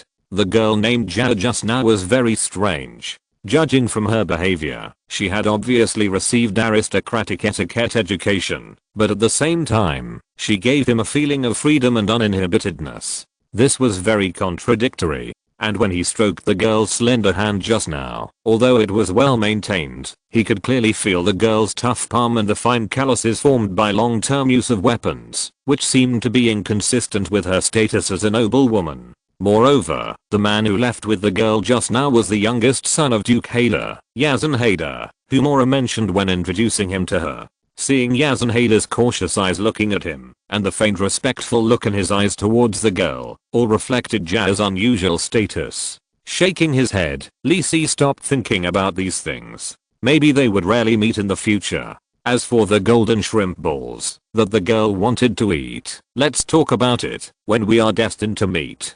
"Miss Jana, please don't do this next time. I just went to say hello, and you disappeared in a blink of an eye." Yazan Hader said to the girl beside him helplessly. "Oh, I'm hungry. There are so many delicious foods. I haven't been to other places." The girl named Yara waved her hands happily, not caring about Yazan's helpless tone. "Who was the one next to you just now?" Yazan asked. Lisi gave him a feeling that he was a little unusual. He didn't look like the kind of noble who was keen on socializing and enjoying himself. His unique temperament seemed to make him recognizable at first sight in the crowd.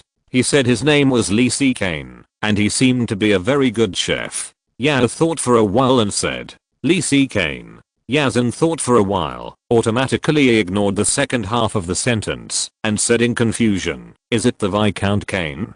The home magician? I don't know, but he is a very interesting person. He also said that he would make me golden shrimp balls in the future." Shrimp balls? Is this a dish? Yazan was a little speechless. What is this? If it is really that Viscount, although he is not a great noble, he will not cook.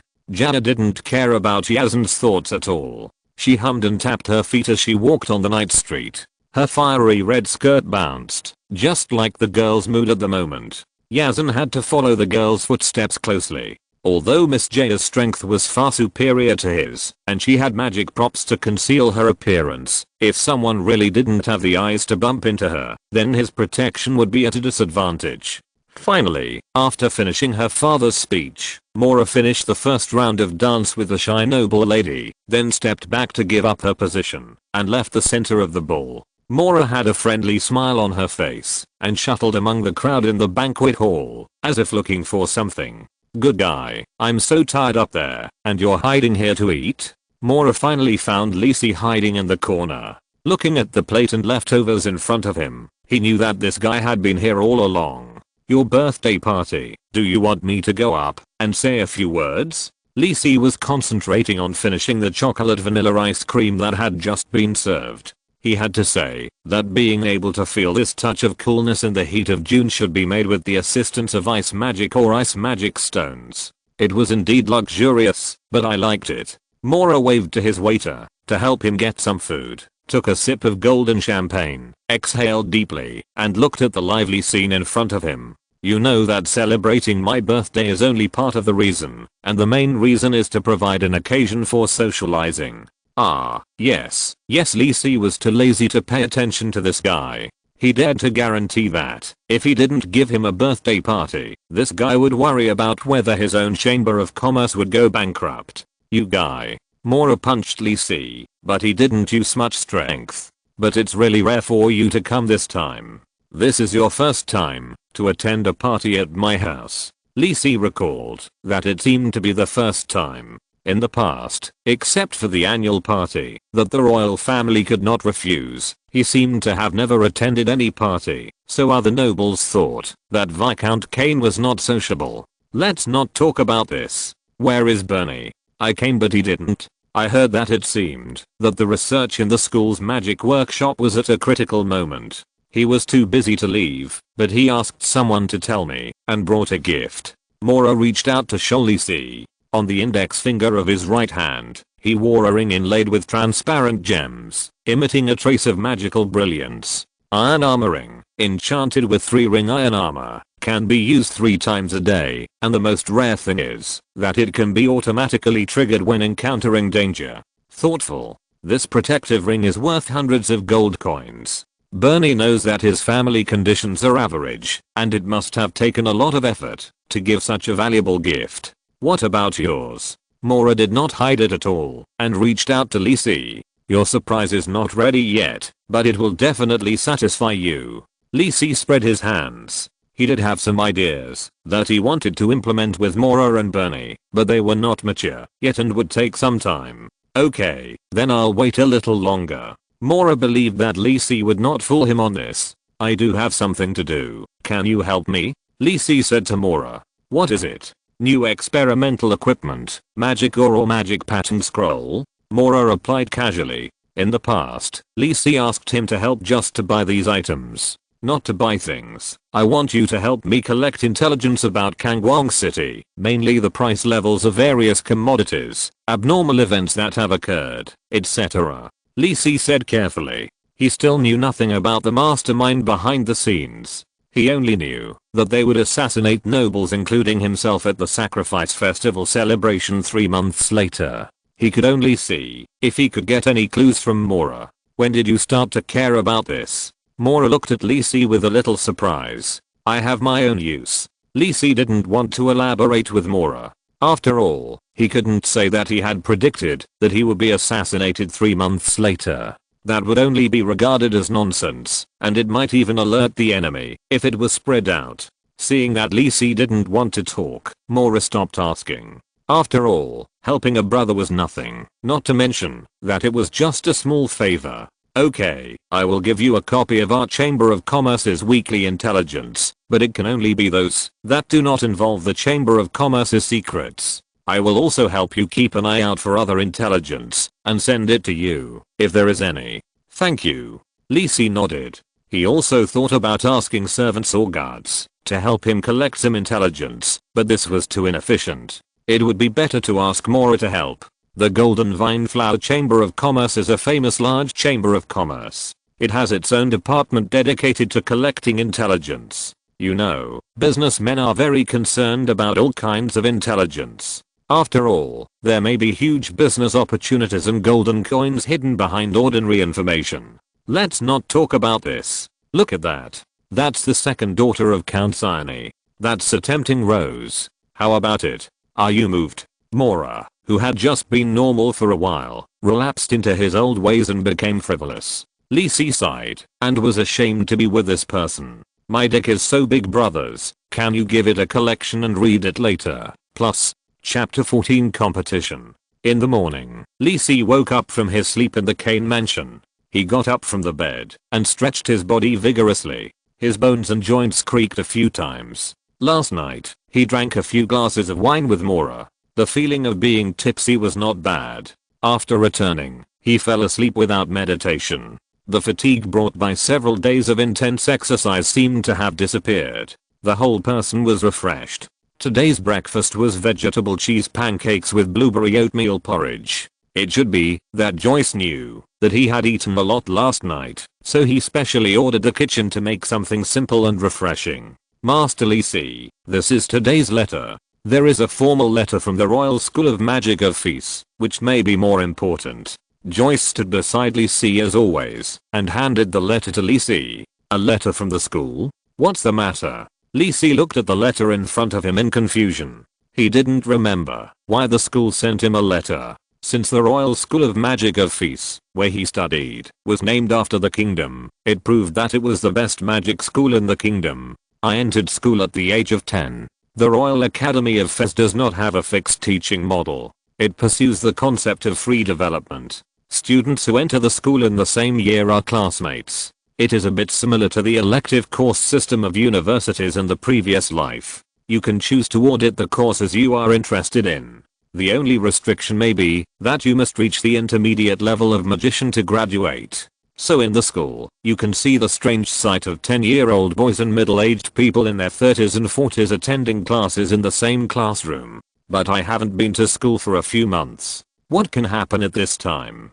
Lee Si opened the letter and saw that the handwriting was neat and tidy. I knew it was sent by the school officials. It didn't record anything, but just invited Lee Si to visit the 5th magic workshop of the academy. The 5th magic workshop itself knows that there are many magic workshops in the academy, but only the top 10 magic workshops are the most desirable, and all kinds of resource guarantees are also top notch. The 5th magic workshop is already very advanced. After all, the first few are magic workshops exclusively for the Dean and Vice Dean.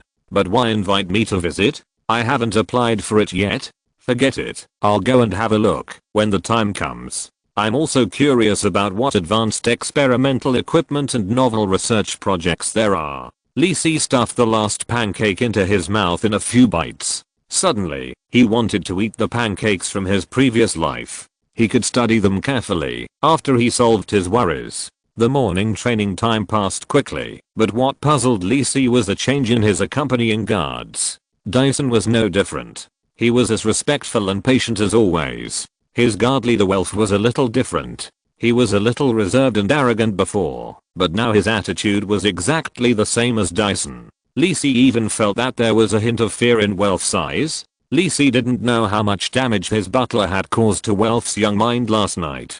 He just thought that he suddenly realized how wise and handsome he, the viscount, was. Just kidding. Lee Si was still very curious, but Welf refused to say anything, especially when there was a man named Bill next to him with a black eye on his left eye, claiming that he fell off the bed while sleeping. But it was okay. Lee Si took this opportunity to ask Welf about several martial arts training methods that he was interested in, such as taunting, blocking and other warrior skills, as well as some very practical strengthening combat skills such as secondary all attribute improvement and danger prediction. By the way, during the practice of these few days, Lee Si found that his game system can still detect enemy information like in the previous game, but unfortunately Welf's level is too high, so he can only see a few pieces of information.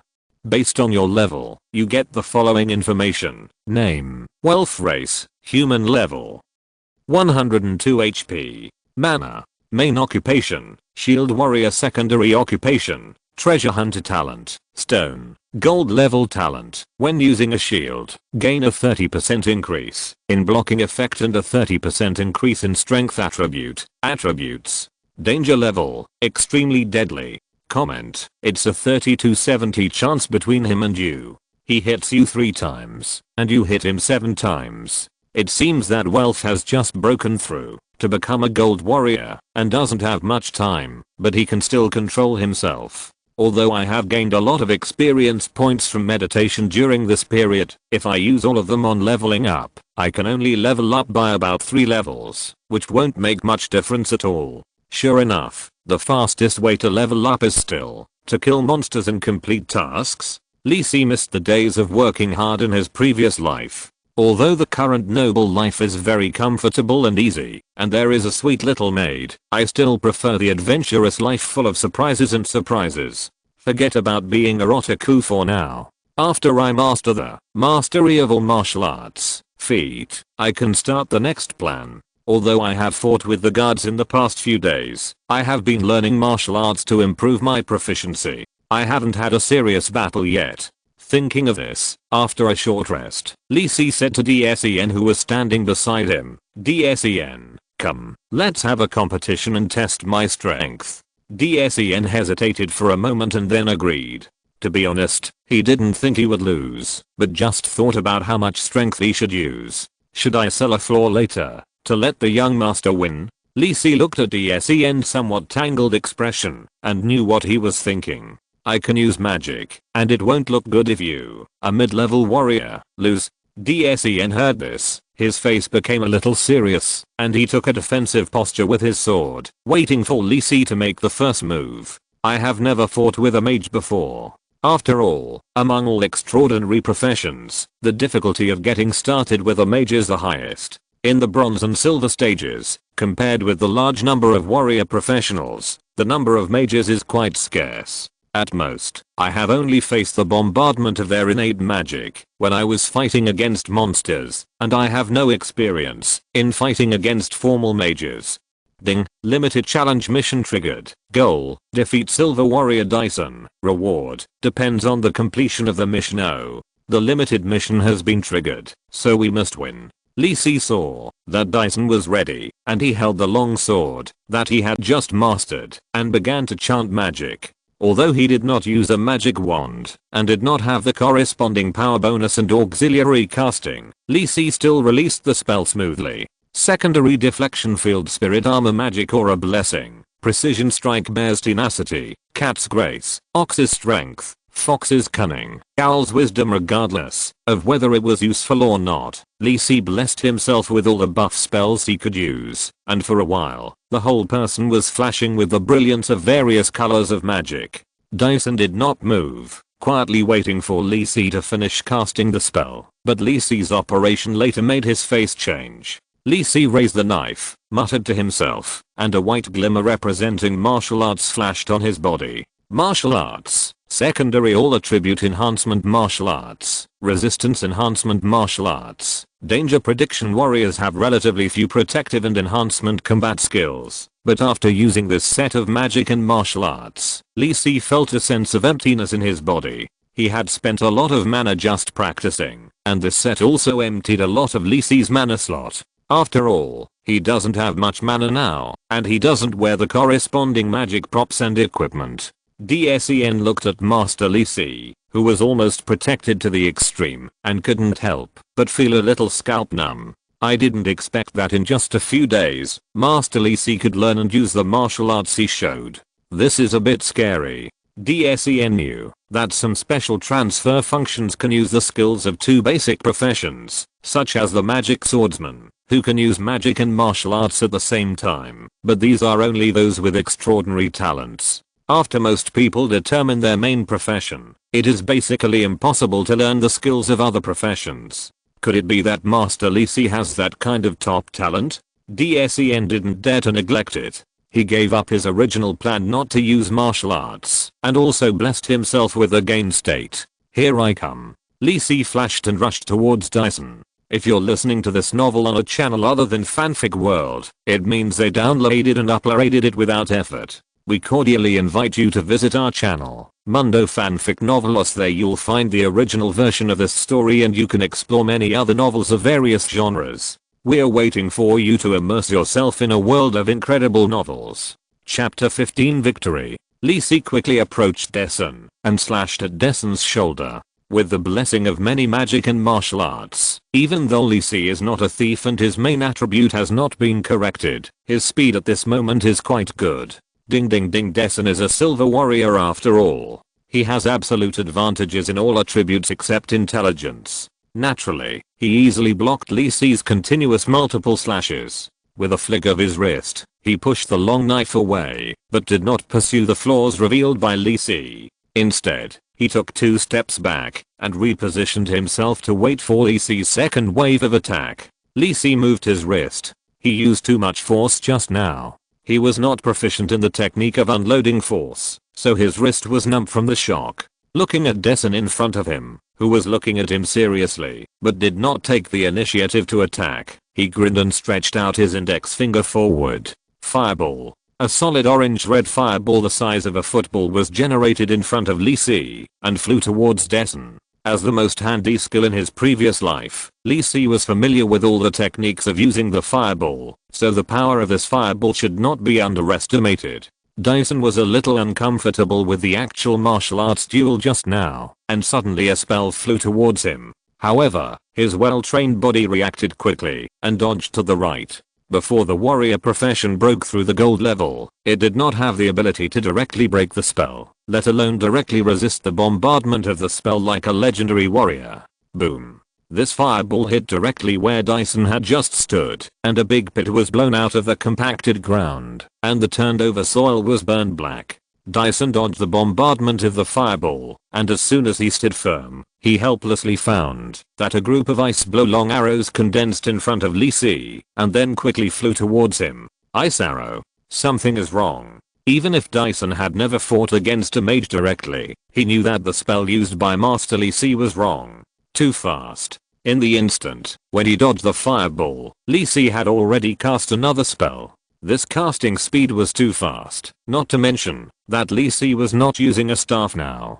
Dessen had seen other bronze mages casting spells, reciting spells, mobilizing magic power, all of which took time, and the casting would fail if he was not careful. What Dessen didn't know was that Li Si had changed his job to become an arcane master. His elemental affinity had greatly improved, and his in-depth research on various spells had completely mastered the spell models of these low-level spells. At the same time, as a gold mage in his previous life, he might not be familiar with the skills of other professions such as martial arts, but he could easily master the skills and tips for using many spells, and he was naturally familiar with the timing and method of casting spells. With the blessing of many factors, Li Si's current casting speed far exceeded that of mages of the same level. Of course, limited by his own strength, Li Si could only quickly cast low-level spells. Dessen was somewhat helpless and could only dodge again, but this time he did not dodge blindly, but dodged the ice arrows sideways and rushed directly towards Li Si. If he continued to dodge, it would be endless, and he could not let Master Li Si down. Li Si saw that Dessen wanted to fight him in close combat, but he was not afraid and faced Dessen head-on. Martial arts, rage slash. Dessen rushed to Li Si's side and used a martial arts technique, but he withdrew some of his strength. In case Li Si could not withstand this attack, he was fully capable of stopping the sword. Li Si could see that Dessen did not go all out, so he was naturally eager to try, wanting to see if he could withstand the martial arts attack of the Silver Warrior with so many blessings. Martial arts, defensive stance. This is a warrior's protective skill, which can put oneself in a defensive state and gain additional armor and block rate bonus.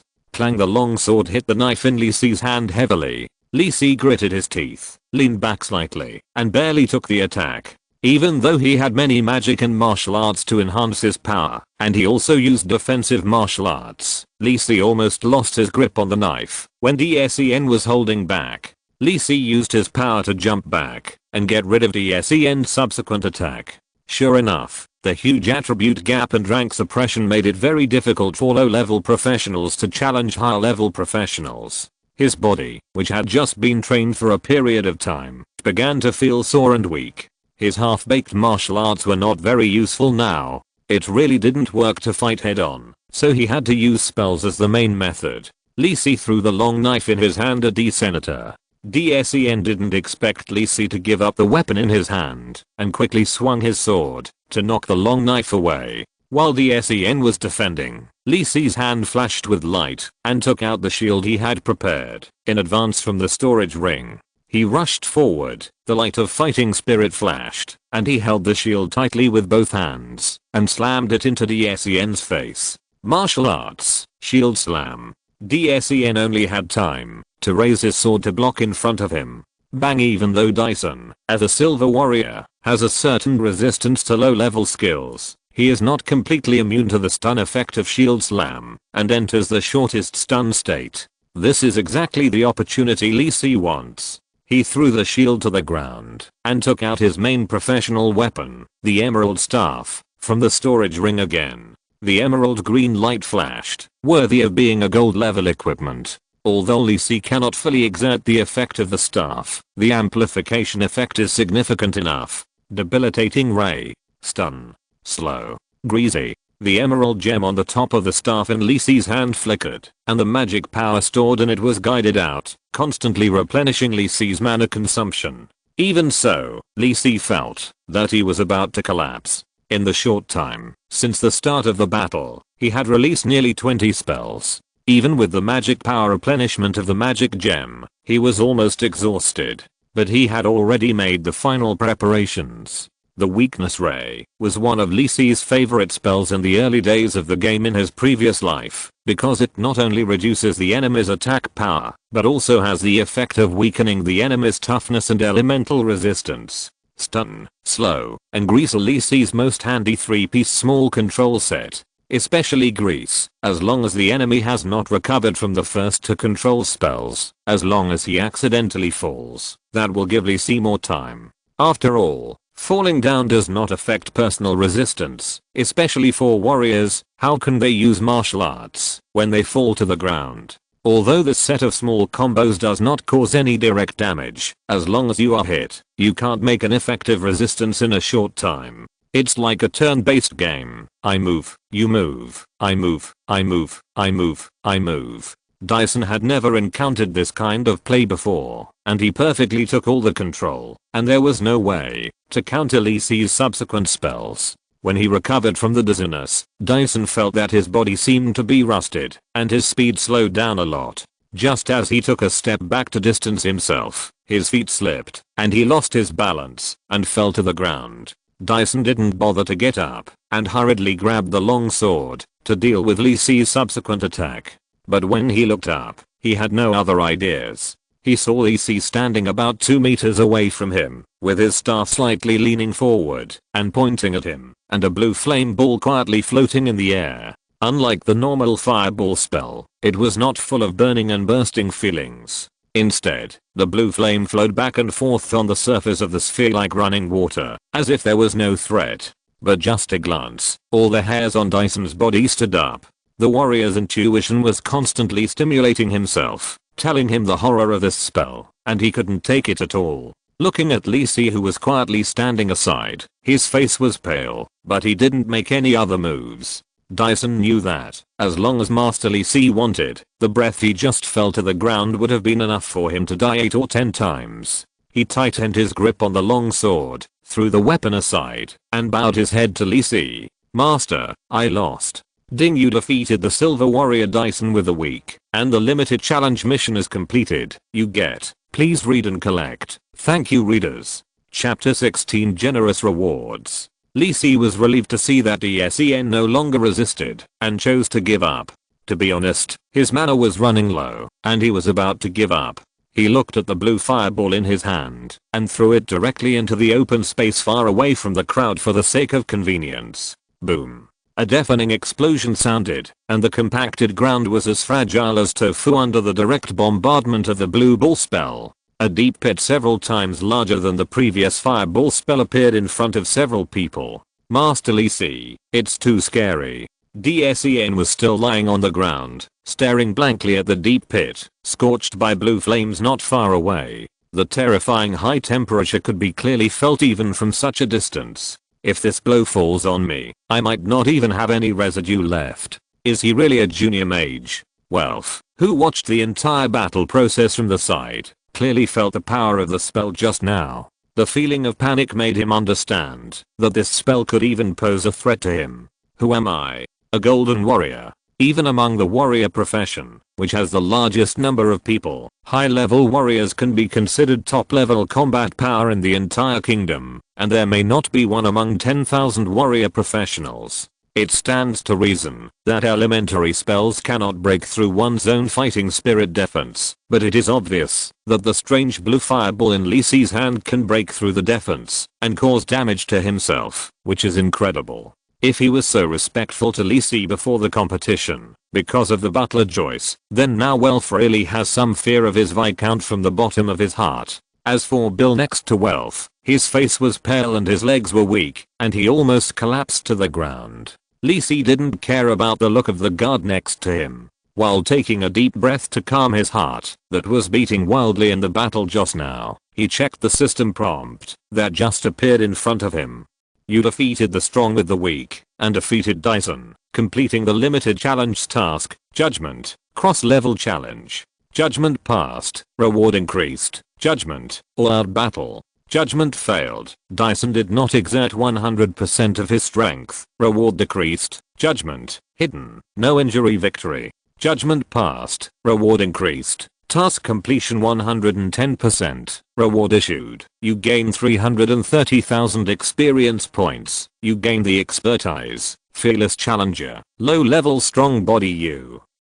Gain the skill, martial arts, rage slash. Lee Si did not expect that he could trigger the limited challenge task, which is one of the most attractive game contents in God's Revelation. When players challenge NPCs, wild monsters and boss, there is a chance to trigger this limited challenge task, with rich rewards and a chance to obtain the skills and expertise of the challenged object, as well as rich experience points and gold coins. But while the rewards are rich, it means that this type of task is very rare and difficult. First, this type of task can only be triggered in a single player challenge. Second, only when the system determines that the enemy's level is similar to yours, or stronger, will there be a chance to trigger the task. In the game Shenqi, due to many factors such as equipment and talent, NPCs are much stronger than ordinary players at the same level, not to mention important characters in the main storyline, which even professional players cannot resist. Often a plot boss requires a large number of players to push their lives and be tortured to death. Therefore, not many people can complete this task and get rewards in the previous life, but many players still enjoy it, so that in the end, those NPCs that are more likely to trigger such tasks are hiding from players. You are walking well, and suddenly a man in strange clothes jumps out on the road and shouts "Son thief" and wants to duel with you. You encounter hundreds of such lunatics a day, and no one can stand it. After thinking about it, Lee Si still gave up the idea of finding other people to brush the limited challenge task. First of all, his strength is not enough, and it is also luck to defeat Essen. He still needs to continue to work hard. He can also let Welf and others cooperate with him, but first, the probability of triggering such tasks is relatively low, and second, if the water is too loose, the task reward will decline seriously. If I hadn't completed the hidden judgment this time, the reward wouldn't have been so generous. Lee Si estimated that, if he defeated Welf by cheating, the system would give him a few gold coins as a favor. Shaking his head, and not thinking about it anymore, Lee Si happily began to count the generous task rewards. 300,000 experience points, so good, it can let me level up by about 2 levels. 100 gold coins. If it was when the server was first opened, it would have been a lot, but now I'm a viscount, it's still a lot. The highlight is here. Lee Si rubbed his hands and clicked on the detailed information of the expertise and skills he obtained. Fearless Challenger reduces the damage of rank suppression by 30% and has a chance to be exempted from negative states such as fear, shock, silence, confusion, and charm. Low-level strong body increases health by 10%, increases the recovery speed of minor injuries, and slightly increases its own toughness and elemental resistance. Martial arts. Rage slash intermediate warrior skill causes 30% of the health loss by itself plus 200% asterisk strength attribute theoretical damage to the enemy with a certain probability of adding a shock effect, cooling time. 10 minutes. Martial arts, rage / don't look at it first. Anyway, you don't have extra experience points to upgrade this skill, and the probability of triggering the shock effect at a low level is too low. Fearless Challenger is a very useful expertise, which every player can obtain when challenging an enemy with a higher level than himself for the first time. The probability of being exempted from negative states may play a miraculous role in battle. Low level Strong Body is a passive skill that can directly enhance one's own tankiness. Only after a warrior player has many similar passive skills can he become an indestructible top level meat shield, so the more such skills the better, and everyone is welcome. Low level Strong Body and martial arts, rage / should have been pulled from Dyson. Thinking of this, Lisi couldn't help but look at Welf with eager eyes. What was pulled from the Silver Warrior was so delicious, so what kind of treasure could be pulled from the Gold Warrior Welf? Lisi nodded and silently challenged Welf in his mind. Welf, who was helping Dyson up, felt a chill in his heart. He looked up and looked around, always feeling as if he was being stared at by something dirty. Looking at Dyson struggling to clean the black oily liquid on his body, Lisi suddenly felt that the grease technique seemed to have other development potential. It was really useful to disgust people. He could study it carefully when he had time. Seeing that Dyson might not be able to clean up in a short time, and Bill on the side seemed to have not recovered from the shock just now, Welf could only pick up the sword and stand in front of Lisi, ready to complete the next training task. He dared not be negligent now. Even though Lisi looked a little tired, he dared not say that he would end it early without Lisi's permission. It's all this guy's fault. Welf looked at Bill, who was hiding timidly on the side, with disdain. Sure enough, I should train this guy more. I was too permissive with him in the past. How can he be a good bodyguard for Master Lisi? Welf thought very sincerely. However, Lisi did not plan to continue training. He called Welf and prepared to go back to rest. I have to go back to the Royal School of Magic of Fez tomorrow, so there is no need to work too hard today. Chapter 17. Oh, is this a familiar routine? The next day, at the entrance of the Royal School of Magic of Fez, Lisi slowly got out of the carriage. After all, he hadn't been back to the school for a while, so he dressed a little more formally. He was wearing a formal black wizard robe, holding an emerald staff in his right hand, and wearing an emerald amulet and a concentration ring neatly on his body. Welf was wearing silver white warrior armor. His strong figure and the golden professional badge on his chest showed that he was a powerful golden warrior.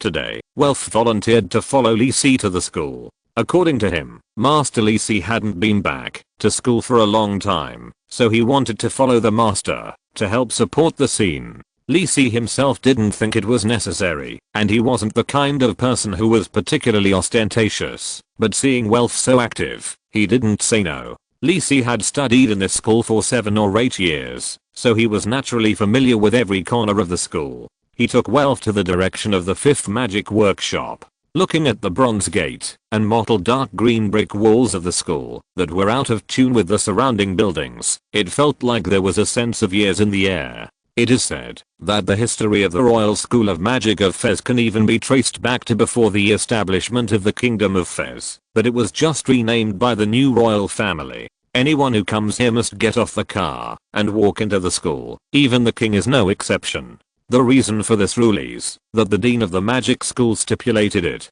The legendary wizard who stands at the top of the entire continent Flame of Judgment, Fran Stevens. However, this legendary figure has been traveling in the Star World all year round, studying the mysteries of magic. Lisi has not even heard of the news of his appearance in the past few years since he enrolled. It should be said that no student of the magic school has claimed to have seen this person in the past 20 years. Lisi naturally saw the scene of legendary strongmen in his previous life. Every legendary strongman is a moving natural disaster, and legendary warriors can shake mountains, not to mention those legendary wizards who master supering spells and forbidden spells. However, because of this, there is a tacit understanding between legendary strongmen, that is, not to participate in wars between countries, and not to kill creatures on a large scale. The legendary field is still far away from me. However, with the gift of Almighty in this life, Lisi has the confidence to climb the legendary realm.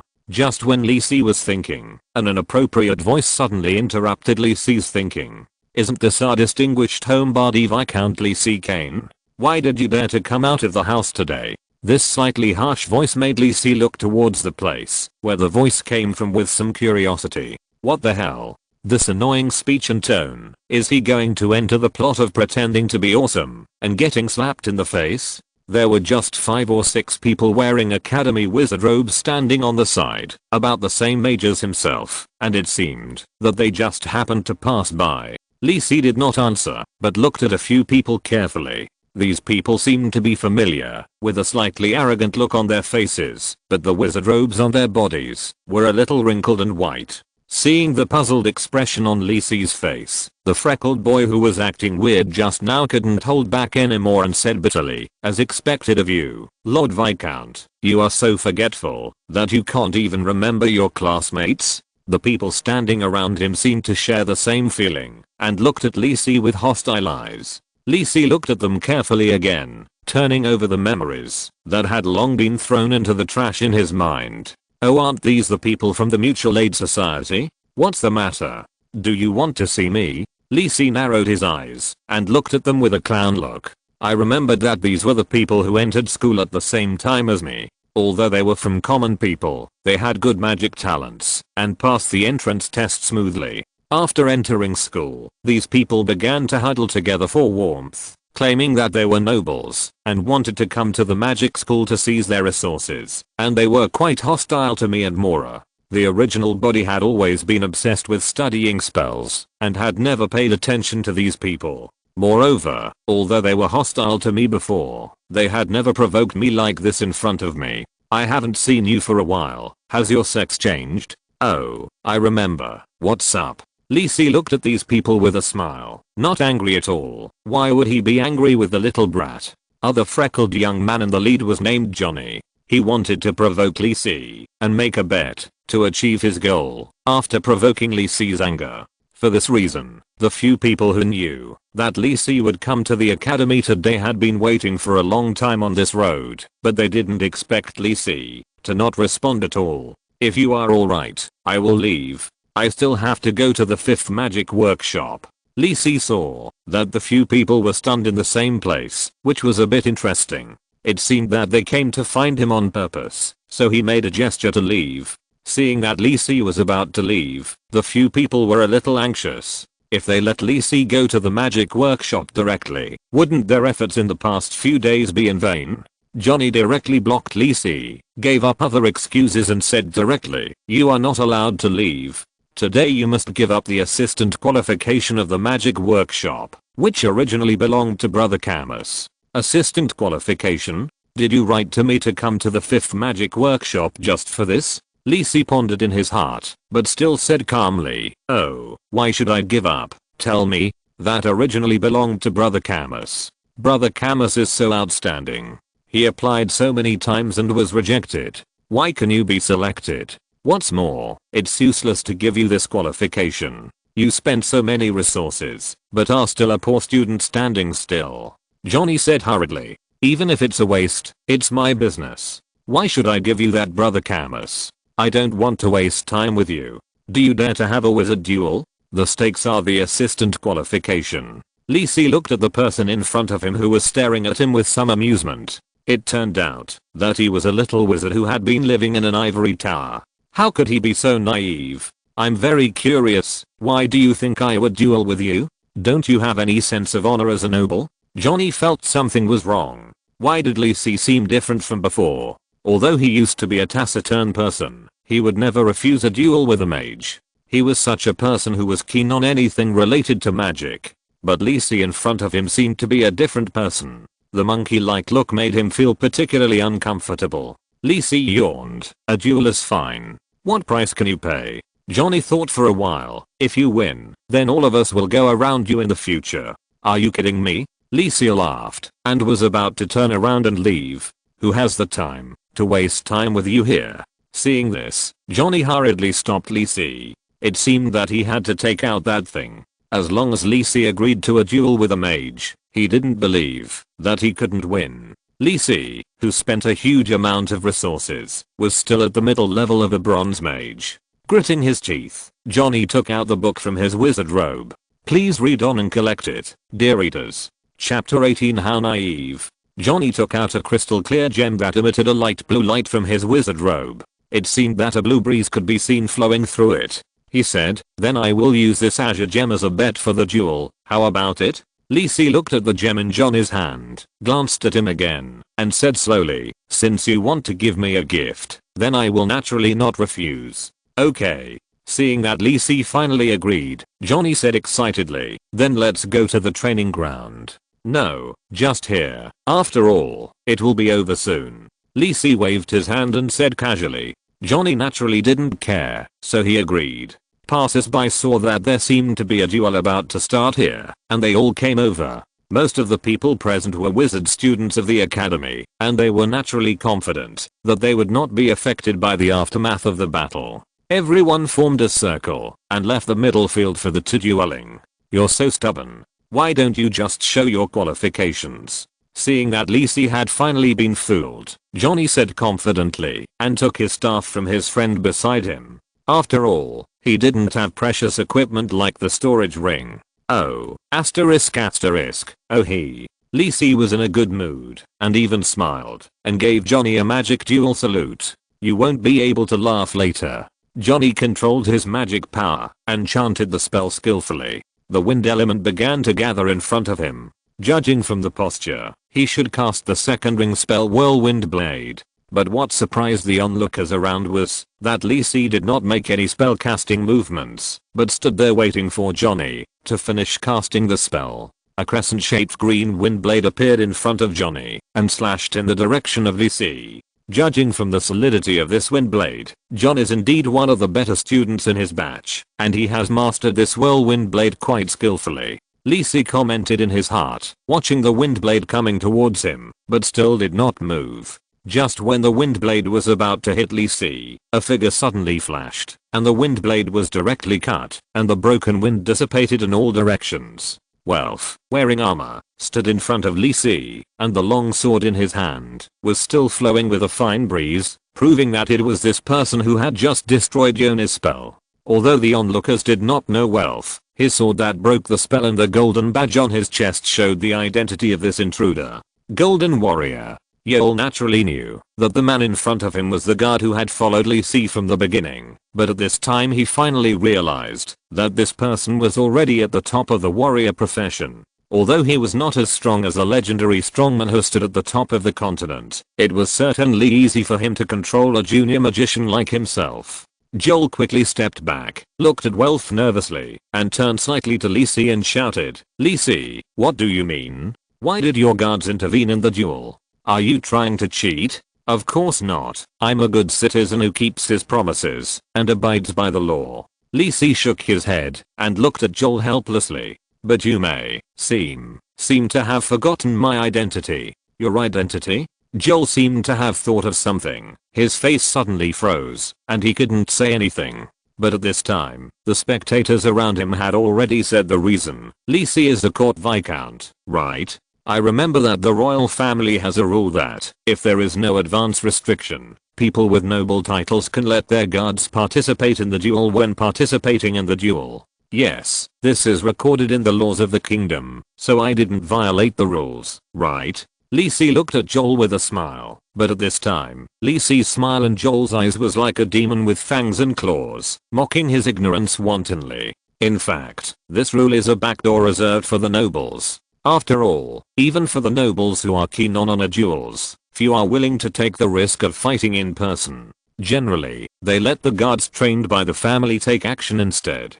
Damn, how could I forget this? Yeol thought in annoyance. He wanted to admit defeat, but the thought of losing the Azure Gem made him feel extremely heartbroken. This was specially lent to him by Brother Camus to facilitate this duel. Was he going to watch Li Si win it from him? But he couldn't see the possibility of defeating Welf at all. Li Si, you coward, you only let the guards take action? Do you dare to fight me alone? Yeol could only try to provoke Li Si with words, hoping to get a chance to fight alone. Li Si didn't even bother to reply. Although he could easily take down Yol by himself, why did Welf have to work hard on his own? As for the curses, Lisi just regarded them as the incompetent rage of a loser.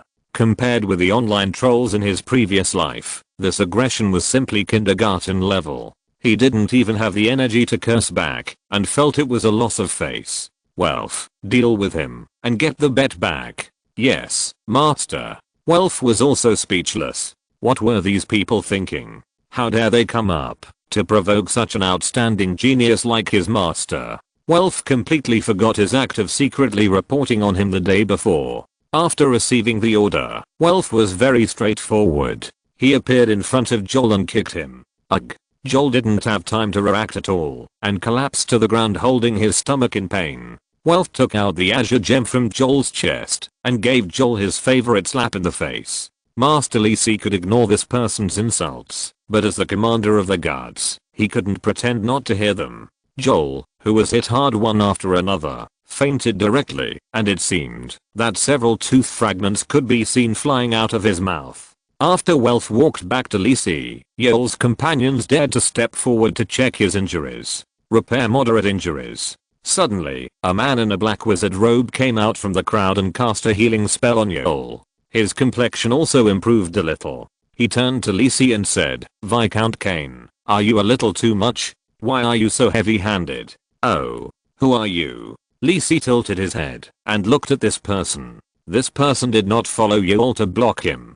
He looked handsome and had a smile on his face, but there seemed to be a hint of gloom between his eyebrows. "I'm Camus." "Viscount Kane, don't you plan to give me an explanation?" Lisi remembered that this Camus was the leader of Yoel's small group.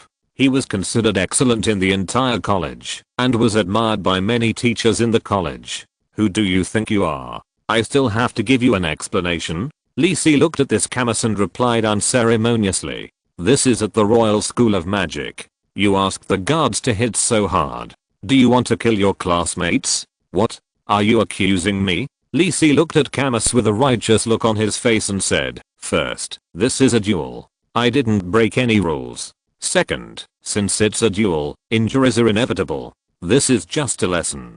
Do you want to say that the Golden Warrior couldn't control the strength of his attack and killed him directly? Third." Lisi narrowed his eyes and stared at Camus in front of him. "You hid aside when the duel started and then came out to pretend and talk nonsense when you saw your people lost. Do you really think I didn't see it? Are you looking for death?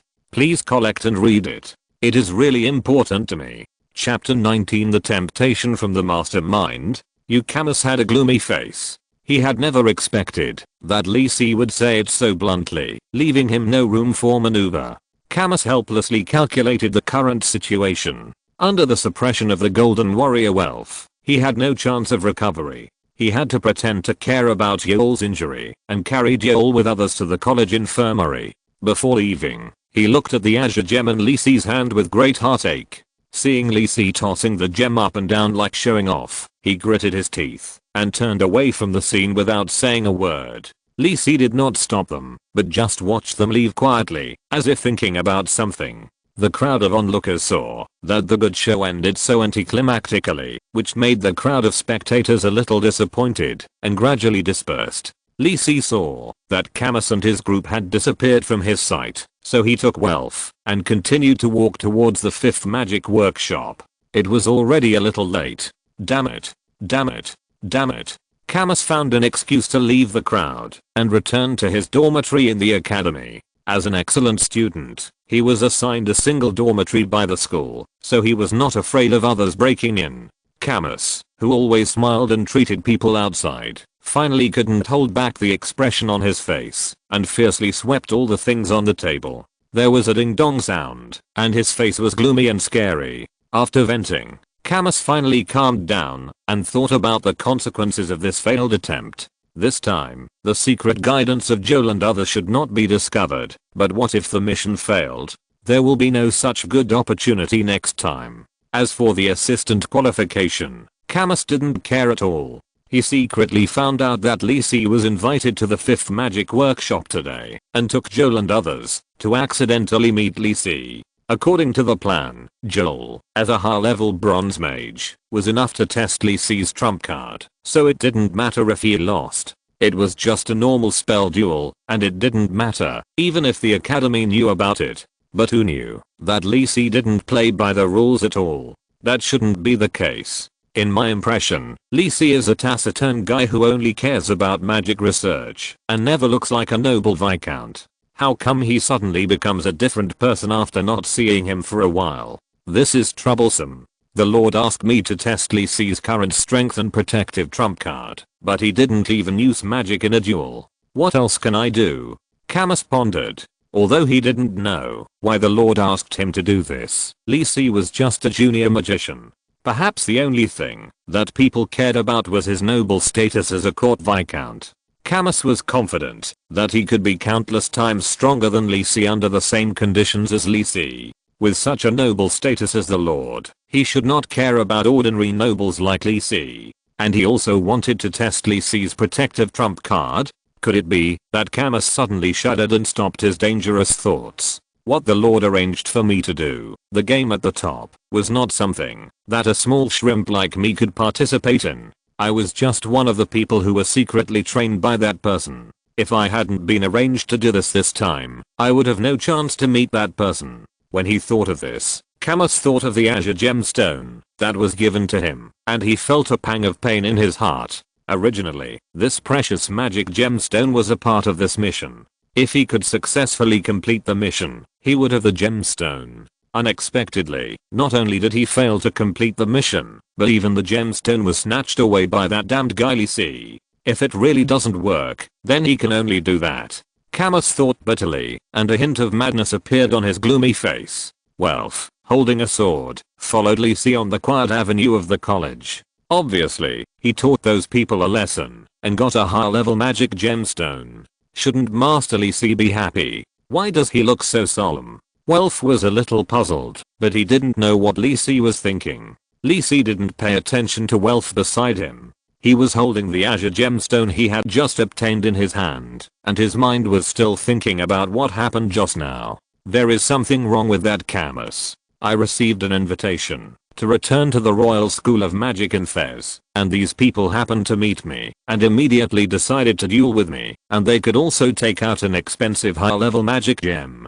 You have to know that the emerald gem inlaid on the staff I use is only equivalent to the value of this azure gem, and the value is more than 10,000 gold coins. These civilian magic students with no background and no accumulation, Lee Si would never believe that they could take out such a treasure by themselves. Could it be that the God of Dawn sent them to give me treasures? Really? I don't believe it. Lee Si doesn't think he is the kind of dragon arrogant who can have treasures hit on his head when he sleeps at home. So there must be something wrong with those people. And the leader Camus is the most suspicious. Then why did they want to duel with me? It's definitely not the so-called assistant qualification. The opportunity to study in the 5th magic workshop of the academy is rare, but it is ridiculous for a civilian to dare to provoke a viscount of the kingdom openly for this. Especially that Camus. When he finally faced his own rebuttal, he was able to endure it, and turned around and walked away, which proved that he was not the kind of person who would provoke the nobles for a qualification.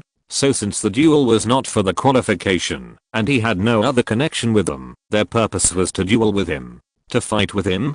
To test him, and find out his true strength? Lee Si sorted out what had just happened bit by bit, and felt that this episode was not that simple, especially when he knew that he would face death assassination in 3 months. Maybe this was a test of him by the mastermind behind the scenes? Lee Si suddenly smiled confidently. If so, that would be the best. I'm not afraid of testing myself, but I'm afraid that my opponent will always hide in the dark and not reveal any flaws. As long as their final goal is to assassinate me at the sacrifice festival, they will never arrange for high-level professionals to deal with me in advance to avoid alerting the enemy. In other words, the other party will never let anything happen to me before the sacrifice festival. I know the direction of the future plot, and this is the biggest advantage. After thinking it through, Lee Si glanced at the golden warrior Welf beside him, and a sense of security arose spontaneously. He said to him earnestly, "Welf, my future safety depends on you. Keep working hard." Welf looked at Lisi, who suddenly turned around and talked to him without thinking, and it seemed that several question marks appeared on his not so smart head. What's wrong with the young master? Suffering from paranoia? Of course, he couldn't say this. Welf just nodded calmly and gave Lisi a look of trust. As for protecting the young master, that was of course. He couldn't imagine how Butler Joyce would take care of him if Lisi got into trouble. Just thinking about it made Welf shudder, and his eyes became more determined. Lisi looked at the captain of the guards beside him strangely. Why did this guy's face change 3 times in a row after just one sentence? But Lisi soon had no time to chat with Welf, because in front of him, the 5th magic workshop of the school arrived. The workshop looks similar to the structure of a wizard tower, or in a sense, the magic workshop of the Royal School of Magic of Fez is a public wizard tower, passed down among the wizards of the school. The dark black walls have been reinforced with multiple magic patterns, and even gunpowder cannons cannot blast them open. There seems to be a silver white light flowing on the multi-layered tower. In order to ensure the stability of the internal research environment, there are almost no windows in the entire tower. In particular, there is no sign of so-and-so magic workshop. If Lisi had not attended the school for several years, he would not have recognized that this was the 5th magic workshop of the academy, one of the core magic workshops in the kingdom. Before Lisi could reach the door, the thick wall opened to both sides like an automatic door, and a clear and familiar voice rang in Lisi's ears. Lisi, why are you so slow? Dear readers, please read on and collect it. Chapter 20, Bernie in the 5th magic workshop. Lisi, why are you taking so long to get here? Hearing this voice, Lisi immediately knew who it was. A handsome young man walked out of the open door of the magic workshop, with a gentle expression on his face against his short brown curly hair. Long time no see, Bernie. I encountered something on the road and just solved it. Lisi shrugged and said. Who dares to trouble you? Bernie frowned, a little puzzled. In his opinion, Lisi is such a low-key person, and he has a noble title. Who is so careless? It's a small matter, but since you are waiting for me here, does it mean that the invitation to me at this time has something to do with you? Lisi did not mention Camus and others, and he was still waiting for their follow-up actions. Seeing that Lisi did not want to say it, Bernie did not ask any more questions, but just kept it in mind. You guessed it? Bernie smiled. I'm studying with Teacher Deha. The teacher has finally applied for the right to use the 5th magic workshop of the academy. Isn't this because he is short of people? I just mentioned it to the teacher. Although Bernie said it so lightly, the opportunity to study in the 5th magic workshop of the academy is very rare, especially for those students from ordinary backgrounds. This may be their only chance to get in touch with the top magic teaching. The magic workshop that can be ranked in the top 5 in the Royal School of Magic of Fez can also be ranked in the top 5 in the Kingdom of Fez in a sense. Apart from anything else, the Royal School of Magic of Fez is usually stationed in the Royal School of Magic of Fez. The leader of the Royal School of Magic of Fez is the legendary wizard Flame of Judgment Fran Stevens. You can see how strong the academy is. So Bernie did win himself a very valuable opportunity, but Lisi was not hypocritical. It might be very precious to others, but it was not so troublesome for Bernie. If Camus, who had caused trouble for him before, was ranked in the top 10 among his class, then the genius in front of him was ranked in the top 3 among all the students in the academy in the past 10 years. As the favorite disciple of the magic pattern master Yosef Deha, Bernie had already broken through to become an intermediate magician, and his talent in magic pattern learning amazed everyone. He had become an intermediate magic pattern master at a young age. Although Bernie was born in a civilian family, he never complained about himself or resented others when he entered school. Instead, he was promoted and improved through his own efforts and came all the way to now. What made other people in the academy very strange was that Bernie Bevan, who was born in a civilian family, Maura Carl, the second young master of the Golden Vine Flower Chamber of Commerce, and Liz Kane, who had the title of Court Viscount, had a relationship like lost brothers reunited since they entered school. Their relationship was not ordinary. If Maura did not want to continue to study magic, but preferred to do business to make money, Bernie would probably fight for him to get a chance to study in the 5th magic workshop. Lisi was also like this. He remembered that he had provided Bernie with various precious resources in the past, and Bernie could even enter and use his underground laboratory, which was never allowed to be entered by outsiders. So this time, Lee Si naturally would not say anything to thank him. Where is Master Deha? Lee Si followed Bernie into the magic workshop. The opened wall closed behind him, and it was impossible to tell that this was the passage in and out of the workshop.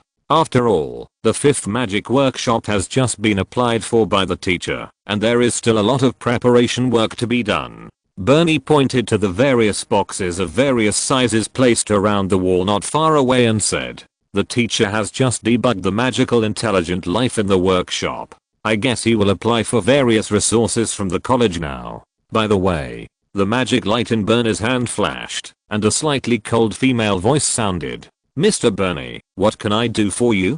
This is Lee Si Kane. He is the new assistant. Please enter his information." "Okay, Mr. Bernie." As the voice disappeared, a white light swept across Lee Si's body from somewhere. "The personnel information has been entered. Welcome, Mr. Lee Si. You have the 3rd level authority of the 5th magic workshop." Although Lee Si had seen many magical intelligent life forms in the game in his previous life, this was his first time in this world, and he was inevitably curious. "This is the magical intelligent life form of the 5th magic workshop. The teacher has not had time to name him. With the authority, you can enter and exit normally, but you cannot enter some important places such as the teacher's laboratory and warehouse." Bernie introduced Lee Si, and led Lee Si to slowly walk around the workshop.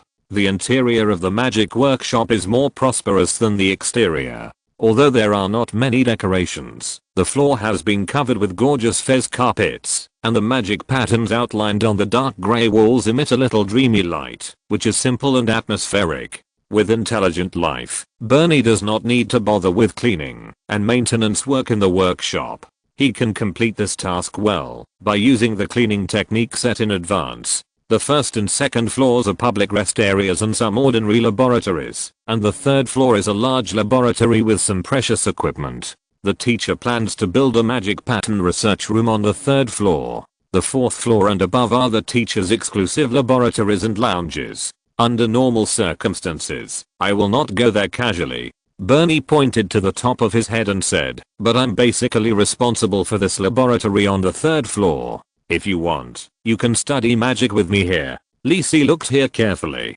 The ordinary research room on the 2nd floor alone is almost the same as the laboratory equipment he spent most of the Kane family's savings on under the mansion, not to mention the obviously more advanced experimental equipment on the 3rd floor. Apart from other things, the element stabilizer on Lee Si's left hand is 2 circles larger than his own, which should be able to achieve the element stabilization effect of advanced spells. As for the magic pattern recorder on the other side, Lee Si felt something was wrong. The silver-white color on the matching recorder pen could not be mithril. Bernie saw that Lee Si was very curious about the magic pattern recorder equipment, and introduced it to him. "This recorder is not from the laboratory, but the one that teacher Deha used before. This time he planned to ask the academy to replace it with a better one, so he gave it to me." Lee Si was a little speechless. "Why is Deha so good to you that he is willing to give you this equipment? You know, Yusef Deha can be ranked among the top 3 senior magic pattern masters in the Kingdom of Fez. The magic pattern recorder equipment he used before is so expensive, but he gave it directly to Bernie. It seems that he really regards Bernie as his inheritance disciple. That's the teacher's care for me." Bernie nodded and said with emotion, "Recently, I have been helping the teacher to organize the workshop and pack things. I didn't go to Mora's birthday party. It's a pity." "It's okay, you don't know that guy yet. He won't care about this," Lee Si said indifferently. "I see your laboratory is almost ready. What are you researching now? Is there anything I can do?" "Oh, I've been studying and researching enchantment solidification, and I've made some progress." Chapter 21 Civilian Enchanting Supplies Plan. Research on magic patterns? Lee Si was indeed quite interested, and because of his own experience in his previous life, he knew the importance of magic pattern research. Magic patterns, composed of special texts containing power, are an important carrier of magic, and have 2 main different application directions.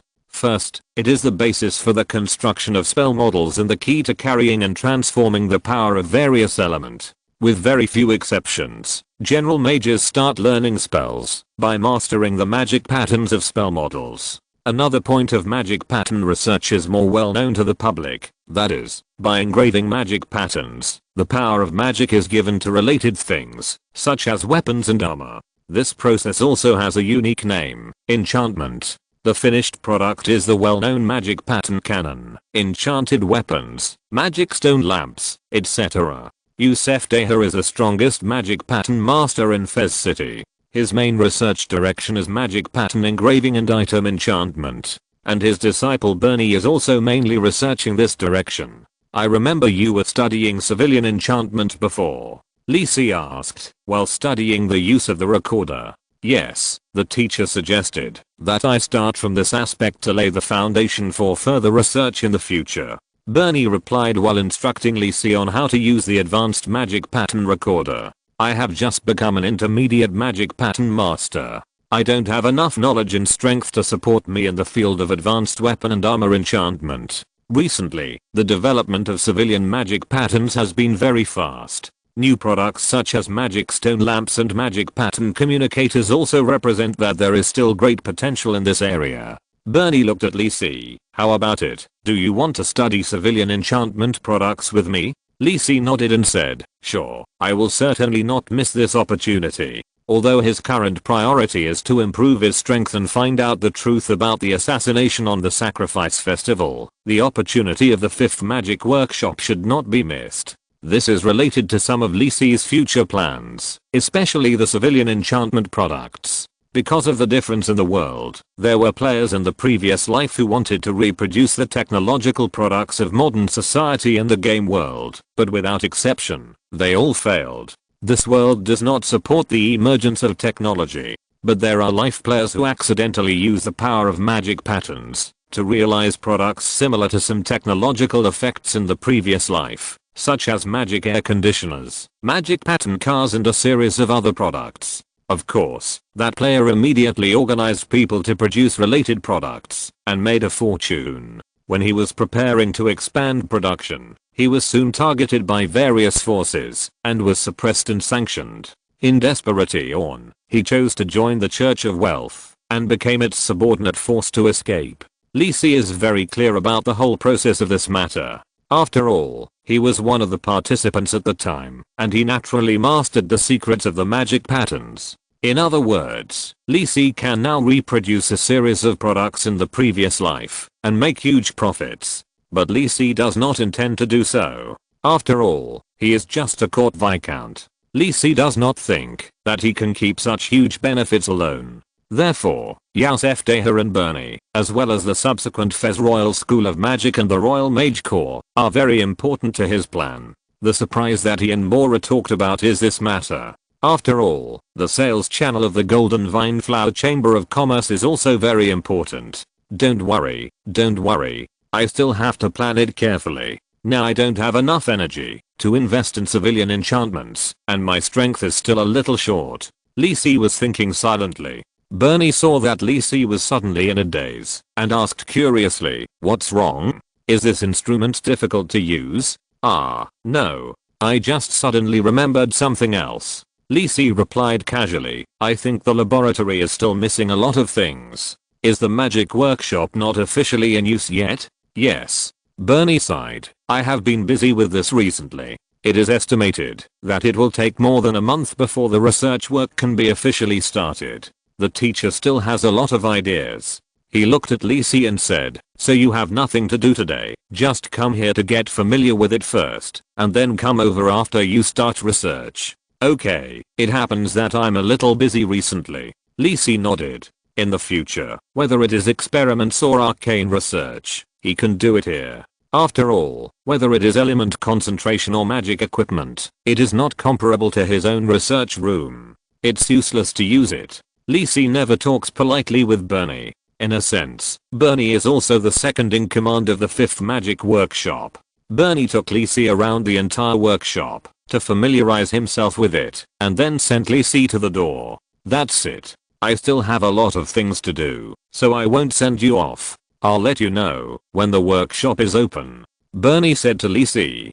Got it. Lee Si waved his hand. There was no need for so much politeness between the two of them. He left directly with Welf, who had been waiting outside the door. Master, where are we going now? Home. After getting on the carriage, Welf closed the door and asked Lee Si. Lee Si thought for a moment and said, let's go to Bailey Street and exercise for a while. Yes. Welf knocked on the door, gave an order to the coachman Bender, and then turned around and sat down. Master Lee Si, you have been learning other weapons faster and faster recently. Is there anything else you want to learn? Lee Si calculated that the weapons he has upgraded to intermediate level now include one-handed sword, two-handed sword, shield, spear, and knife. In addition, he will soon break through to the advanced level of staff mastery. In the future, he will probably learn bows, axes, and hammers from his guards. No matter how you calculate it, he is still one short of the 10 intermediate weapons proficiency required for mastery of all weapons.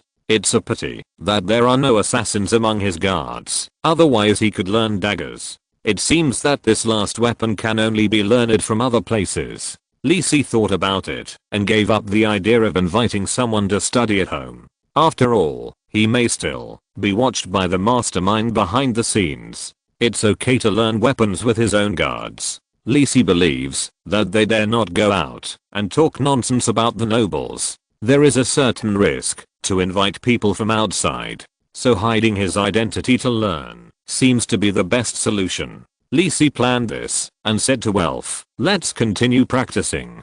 I'm interested in learning the bow, axe, and hammer. You can arrange it. I know, Master Lee Si. After what happened, Welf was not surprised at all. While Lee Si wanted to learn these weapons, he didn't want to care. He just wanted to complete the tasks assigned by Lee Si. After all, he finally broke through and became a golden warrior. He didn't want to die so early. Today is really fulfilling. Lee Si stretched and thought. Please anything. If you're listening to this novel on a channel other than Fanfic World, it means they downloaded and uploaded it without effort. We cordially invite you to visit our channel, Mundo Fanfic Novelos. There you'll find the original version of this story and you can explore many other novels of various genres. We're waiting for you to immerse yourself in a world of incredible novels. Chapter 22 End of Phase Training. After returning from the Royal School of Magic of Fez, another week or so had passed. Lee Si had a very fulfilling time during this period. He continued to practice weapons with Welf and others during the day and learned some useful martial arts. At night, he went back to the laboratory and stayed up late every time. Lee Si's hard work was not without reward. The speed of weapon training was getting faster and faster. He had almost upgraded all the weapons in the plan to the intermediate proficiency level, and he had also learned a lot of related martial arts. There was also considerable progress in the new Arcane. Lee Si improved 2 new arcanes, namely the first ring arcane, oil spell, improved from the first ring spell, greasy spell, and the third ring arcane, aging ray, improved from the second ring spell, weak ray. On the basis of the first ring arcane, oil spell, Lee Si deliberately strengthened the viscosity and flammability of the generated grease through adjustments, especially for use with his most handy fire spell, Gargamang, especially with his third ring arcane, blue ball spell. The terrifying blue flame plus the sticky oil is simply a nightmare for melee professionals. As for the 3-ring arcane, aging ray, it was an unexpected product of Lee Si's debugging of the spell model. Originally, Lee Si intended to weaken the effect of toughness and elemental resistance by debugging and strengthening weakness ray, but found that the debugged arcane, aging ray, can reduce the enemy's physical strength after hitting. Lee Si conducted several tests and found that this effect is equivalent to weakening the enemy's agility, strength and toughness by about 30% at the same time. Although this reduced value may be reduced by some resistance, such as weakening it by about 5% when applied to wealth, it is already a very powerful restriction for Lee Si now. Because the effect after hitting is similar to the enemy suddenly aging for more than 10 years, it was directly named Aging Ray by Lee Si. Although this effect is only temporary, it will scare Bill, the guard who serves as the experimental subject, and think that Lee Si has the ability to deprive him of his life. He kowtows and begs for mercy, which makes Lee Si laugh and cry. Although 2 new arcane improvements were successfully made, Lee Si did not stop. After all, the biggest trump card for a mage is the bottomless spell library, which can be used to deal with effective countermeasures in any situation. He is still far from it, since the arcane subsystem he has seems to have transformed into an ability to assist himself in debugging spell models. He does not need to spend experience points to try his luck like in his previous life, so he must hurry up and work hard. Time passed bit by bit, and Lee Si's weapon training plan also came to an end. As Lee Si hit the target placed 50 meters away with all 10 shots, the system prompt sounded as expected. 99%, 100%. Your bow and arrow weapon proficiency has been improved to intermediate level. Intermediate bow and arrow control. You have basically mastered the skills of using bows and arrows, and the power of bows and arrows has increased significantly. Lee Si put down the long bow in his hand and sighed. It was finally done. The sweat during this period was not in vain. Now he only needs the last intermediate weapon proficiency to obtain mastery of all martial arts. And with the battles during this period, Lee Si also integrated all the practical experience and fighting skills in the memory of the game in his previous life into himself, and he was smooth, completely eliminating the last trace of strangeness. It can be said that he has achieved great success. Lee Si feels that he can now steadily defeat Dyson, who does not let up. Master, you have worked hard.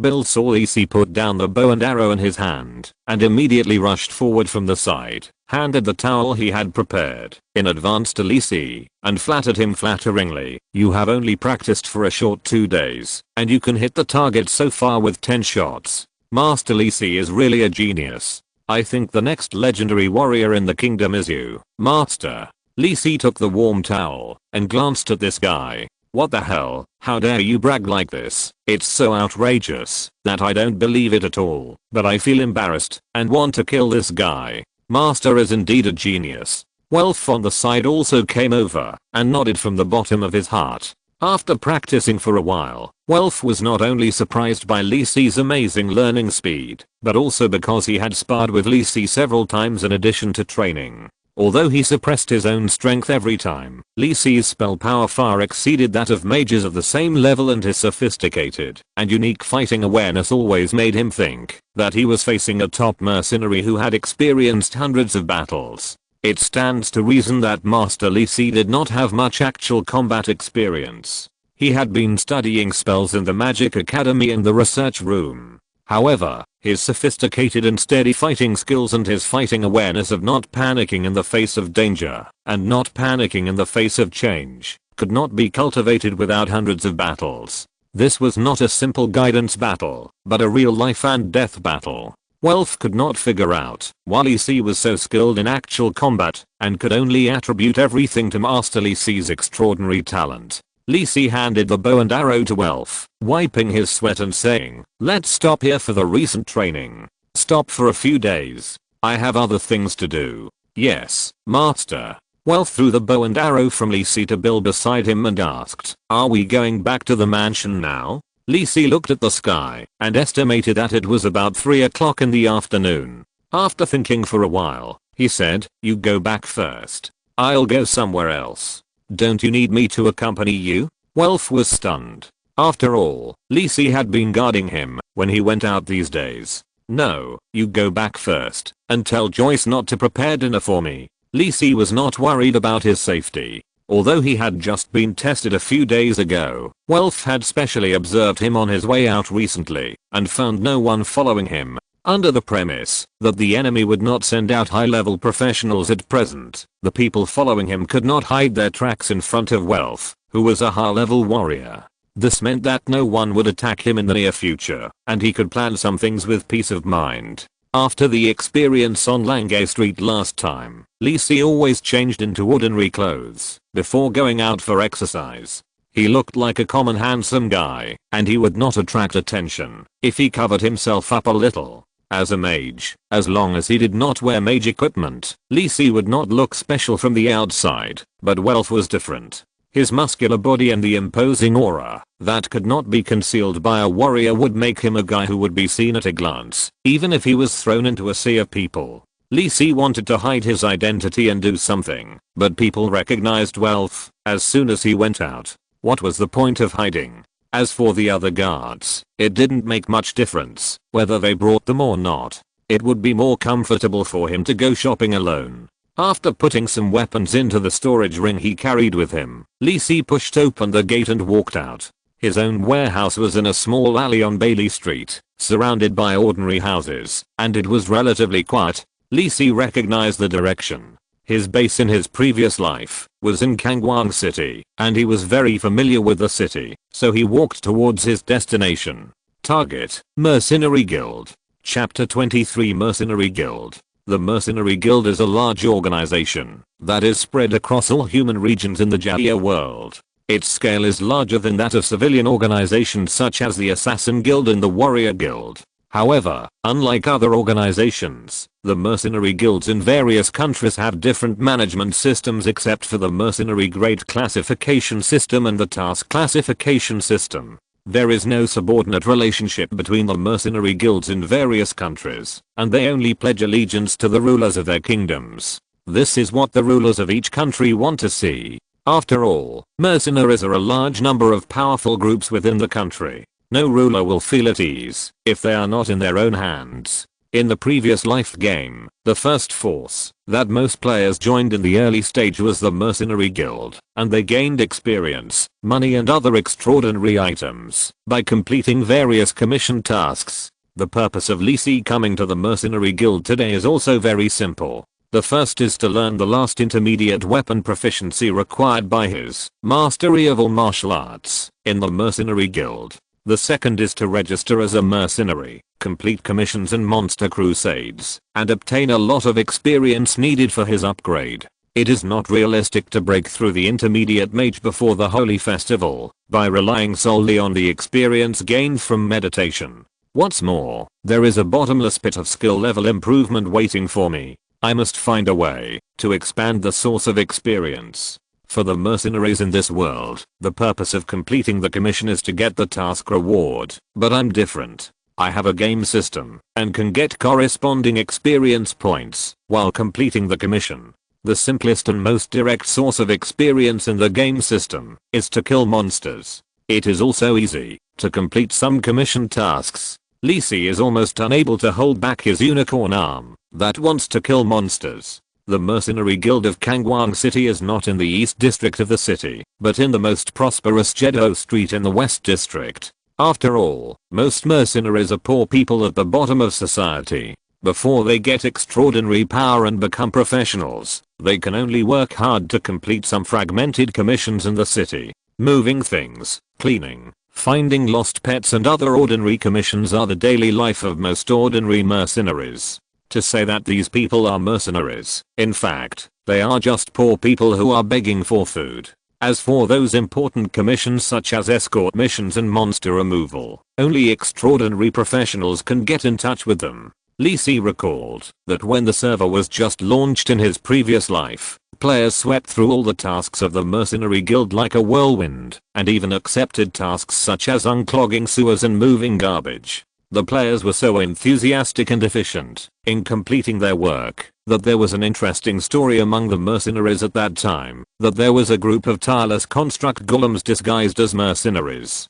Players squeezed out more than half of the tasks of ordinary mercenaries at that time with their super high work efficiency and 007 working hours, so that many mercenaries who made a living from this were dissatisfied and caused some minor conflicts. However, after the players accumulated enough to be promoted to professionals, such things did not happen. After all, it is also a brush. Brushing monsters and dungeons is obviously more attractive than brushing toilets. *backquote. Although Li Si's agility attribute value has not been corrected, it is far higher than that of ordinary people. After a while, he came to Jedo Street. Jedo Street is famous for being adjacent to the Jedo River that runs through the western district of Kangwang City. It is the largest place for goods distribution and personnel exchanges in the capital. The Mercenary Guild is located on the streets of Jedo. The most conspicuous 5-story grey building is the core of the entire Kingdom Mercenary Guild.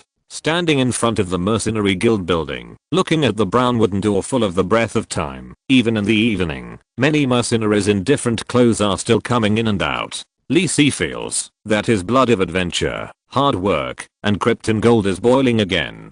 Walking into the door of the mercenary guild, the right side of the extremely spacious hall is where the mercenaries rest and communicate. The returning mercenaries pull 2 or 3 friends here, sit around the round table, drink beer, brag, vent the fatigue of a busy day, or relieve their tense spirits when fighting monsters. Old Mike, stop bragging. You are the only one who can beat the Tusky Boar. You must be scared to death by the sound. That's right. Although the Tusky Boar is not a supernatural beast, its strength is even stronger than the weakest shadow rabbit. Its fangs, tut, can pierce you directly. I heard that Master Tony's plantation outside the city was destroyed by monsters. I heard that he wants to hire silver level mercenaries to deal with it. Are you interested? You don't know, when I was adventuring in the Great Desert in the West, I chopped the ogre into several pieces with one sword, but the meat was not very delicious, and stuck in my teeth. What are a few goblins today? Side dishes. Enduring the noisy noise of the mercenaries, Lee Si squeezed to the left side of the hall. This is where the guild issues tasks, accepts commissions, and registers and reviews mercenaries. There is also a wine cabinet bar next to it, which is probably used to collect mercenary salaries. In his previous life, Lee Si spent a lot of money here, mainly because the game experience was so good that he could drink without getting drunk, which gave Lee Si, a person who was drunk, after drinking 1 cup, a chance to show off his power. Hello, do you need to upgrade your mercenary level or register for a mercenary identity? The young lady who was sitting behind the counter and had been busy all day and had no desire for love immediately became energetic when she saw Lee Si. After all, who doesn't love a handsome young man? Hello, help me register for a mercenary identity. Lee Si nodded and said, name, Moriarty, age, 18, profession, none. The registration of a mercenary identity is very simple, but Lee Si doesn't want to reveal his identity as a mage yet. After all, he still wants to learn new weapons, and the rare mage identity among the top professionals is more eye-catching. Here, this is your ID card. Now you are just a low-level mercenary. You can get corresponding mercenary points by completing the task commission to upgrade your mercenary level. The uniformed young lady handed over a grey card with Lee Si's information engraved on it with magic patterns, which is extremely difficult to forge. You can take some ordinary tasks that can be completed in the city, or you can form a team with others to take higher level tasks to defeat monsters, but the young lady hesitated for a moment, but still gave her own advice. It is best not to try these risky tasks before becoming a formal professional. Survival is the most important thing. After all, I have worked in the mercenary guild for so many years, and I have seen too many young people who have registered as mercenaries and participated in those very dangerous tasks with enthusiasm, and in the end they did not even leave any relics. Thank you for your advice, I understand. Lee Si replied with a smile. I don't know if I can have the ability to resurrect like in the game in my previous life. Naturally, I will not rush to die like the funny players, while howling orcs will never be slaves. Demasha. I'm still just a mercenary without a rank. In fact, I just complete simple, but time-consuming and laborious commissions like most ordinary mercenaries. I may never have the opportunity to be promoted to a formal mercenary in my lifetime. Formal mercenaries are bronze, silver, gold, mithril and gem from low to high. The level division does not correspond to the professional grade one by one, but depends entirely on the level and number of tasks completed by the mercenary. Lee Si played with the mercenary ID card that he had just received and asked the uniformed lady, I also want to know, does the guild have a professional mentor now? Please read this. It is really important to me. Chapter 24, Seeing Yara Again. Professional mentor. Wait a moment. Upon hearing this, the young lady stood up from the counter and walked to the back to ask other people. Professional mentoring is a welfare policy of the guild. It can cost less money to get the instruction of a formal professional. It is also one of the most likely ways for ordinary people to master extraordinary powers. However, due to the large number of applicants, professional mentors also teach in a big pot, and the teaching quality is worrying. It all depends on personal understanding. After a while, the young lady came back and said to Lisi, the guild's mage professional mentor, warrior professional mentor, and hunter professional mentor are here recently. The assassin professional mentor is out to handle the commission and is not in the guild. Lisi frowned upon hearing this. His goal was to learn daggers from the assassin professional mentor. Now the assassin mentor happened to be away. Did he have to wait forever? The young lady looked at Lisi frowning and not speaking, thinking that he was thinking about which professional mentor to choose, and said, I suggest you choose a warrior or hunter mentor first. Although there are fewer mages and their status is higher, there are too few with mage talent. The young lady paused and said, and a mage mentor needs 10 gold coins for one instruction, which is 10 times that of other mentors. Wow. Lisi didn't expect that a mage professional mentor would make so much money. After all, he didn't change his job to a mage in this way in his previous life. 10 gold coins per person per time, teach 10 people at a time, and take 10 training courses a week. That week you can earn 1000 gold coins. Thinking that there are only 300 gold coins left in his ring that he asked Joyce to take last time, Lisi's eyes are almost turning into the shape of gold coins. Although Lisi knew that this account was definitely not calculated in this way, the actual situation was definitely not so ideal. At most, he could make 100 gold coins a week, and it would take up a lot of time.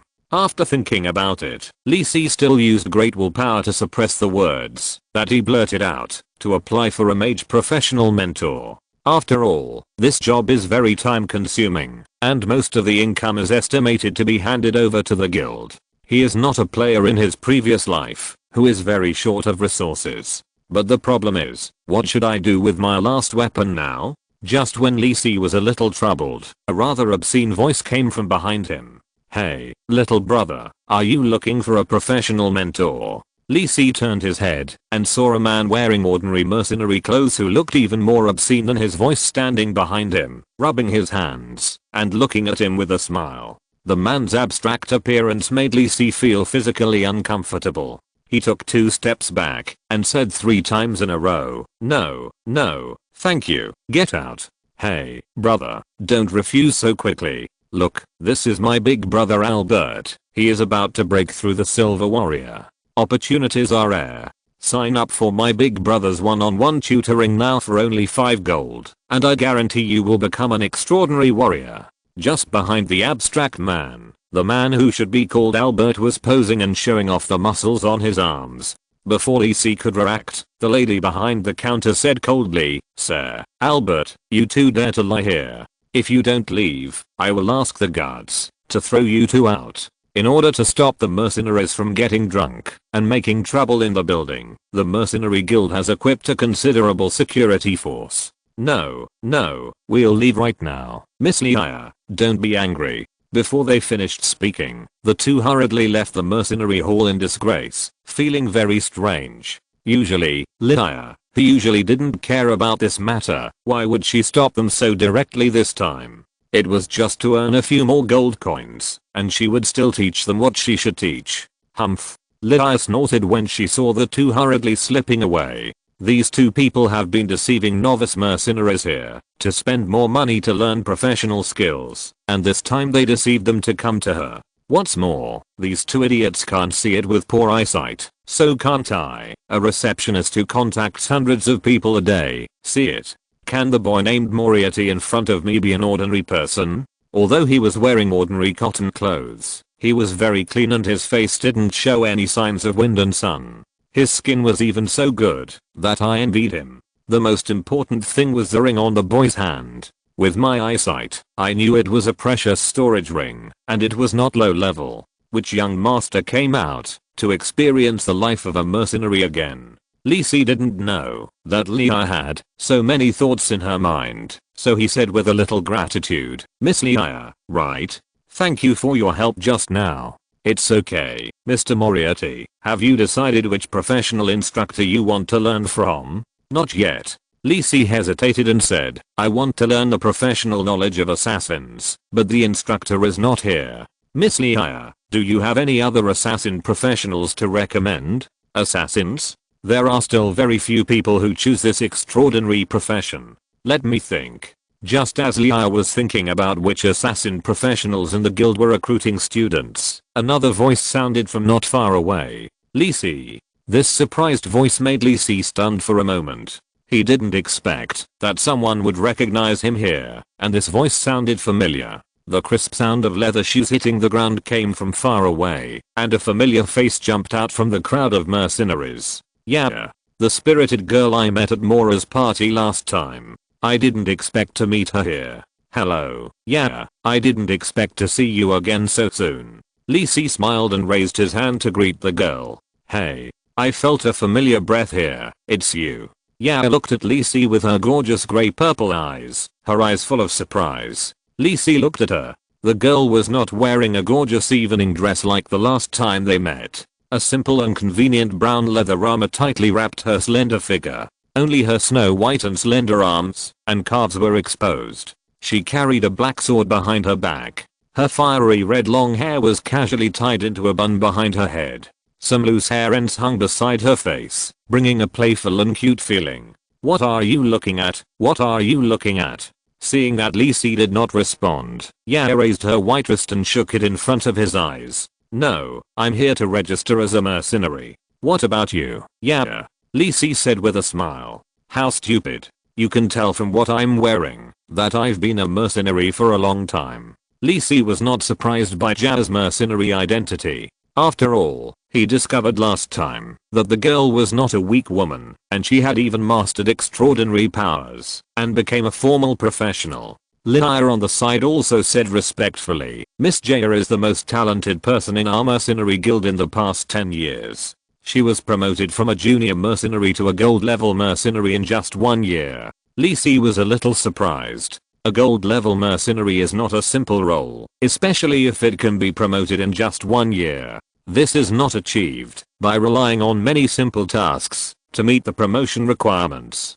So, Jaya has completed a lot of high-level crusades and commissions by herself. And from what Leia said, Jaya's strength is enough to complete high-level tasks, and she is not mixed up with the team. Has this strength? Jaya. Is she a high-level professional? Chapter 25. Your golden thigh has arrived. Oh, Leia, I'm not as good as you said. Yana waved her hands in embarrassment, her face slightly red. I didn't expect Miss Yana to be so good, much better than me. Lisi also gave a thumbs up to Yana. The girl's reaction was quite interesting. Don't talk about me. Yana waved her hands and asked Lisi, Lisi, do you have anything else to do? I can help you. Just treat me to the golden shrimp balls you mentioned last time. As soon as Yana opened her mouth, her little foodie nature was exposed. I wanted to find an assassin professional mentor to learn professional knowledge, but unfortunately he was on a mission and was not in the guild. Ah. Lisi, why do you want to learn assassin? You are not a mage. Before Yaya finished the last word, Lisi suddenly covered her little mouth, and the little girl almost exposed her true colors. She really realized that she was a mage. In order not to be regarded as a weirdo, Lisi decided to change her place to have a good chat with Yaya. Ms. Leia, thank you. I suddenly remembered that there was something urgent at home, so I left first. After saying that, without waiting for Leia to respond, he dragged Yaya away. Hey, why don't you let me talk? Yaya, who was dragged by Lisi to a small alley outside the guild building, said with some dissatisfaction. I don't want others to know that I'm a mage, and you almost let it slip to me. Lisi said a little angrily. I don't know. Why don't you want people to know that you are a mage? Aren't mages very powerful? Yaya was a little embarrassed and then asked curiously. Because I have an opponent, I don't want him to know my strength, and I plan to train hard and finally defeat him. Lisi planned to simply fool Yaya. After all, she didn't look very smart. Although Yaya felt that something was wrong, she didn't care. Then why do you want to learn assassin professional knowledge? Will it be useful for you to improve your strength? Not really. I can't change my job to assassin. I just want to learn a random weapon, and if I learn from an assassin instructor, I can practice daggers. Then I'll teach you. I know a lot. Jada was refreshed when she heard it and said to Lisi proudly with her chest puffed out. Lisi looked at the rat course on the girl's chest and there was a huge room for improvement. After thinking about it, he felt that there was no problem and said, okay, what weapons do you know? Do you want to learn long sword? No, I know a little. What about long spear? No, I know a little. Knife? No, I still know a little. Finding that Lisi knew everything she knew and didn't want to learn, Jada fell into deep thought. What else could she teach? But she really didn't know how to use a dagger. From Jada's words, Lisi estimated that if Jada was really a high-level professional, she would most likely be a golden warrior. Thinking of his own wealth, who was only about to break through to become a high-level warrior when he was over 40, looking at the collagen-rich face of the girl in front of him, he couldn't help but sigh that the gap between people is really big. Wealth would probably really wilt if he knew. But I didn't have time to think about it just now. The girl Yana looked only about 20 years old. Although she was a little naive and romantic, if she had become a golden warrior, she must be a genius. In the plot, she is definitely the core protagonist and the child of destiny. I remember that in the main plot of the game God's Revelation, the warrior profession was a female. At the beginning of the plot, she was only about 20 years old. His Lisi took a breath and contributed his own strength to the warming of the Jaya world. If it is really the one he thought of, then it is not just a thigh, it is simply the thigh of the giant. It is a golden thigh. Lisi knew that there were magic props that could change his appearance, but looking at the cute look of this girl when she lowered her head and thought, he really couldn't match her with the image of the Valkyrie who was heroic, decisive, resolute, and broad-minded on the battlefield of thousands of people later. Got it. Just when Lisi was thinking about it, Jada seemed to have thought of something and shouted happily. As a result, when he looked up, he saw Lisi staring at his thigh with a weird look. He couldn't help but feel a chill and hurriedly stepped back and asked, "What are you looking at?" Lisi, who was thinking about how to better hang himself on the girl's thigh, reacted and said embarrassedly, no, I was thinking about what delicious food to make for you later. After all, you helped me so much. I owe you this favor. You have to accept it, even if you don't want to. After all, if I really hold her thigh, the trouble of the assassination case on the holy day will be nothing. You are so nice. Jada happily gave Lisi the first good guy card. I don't know how many cards I collect to turn myself into a leg pendant.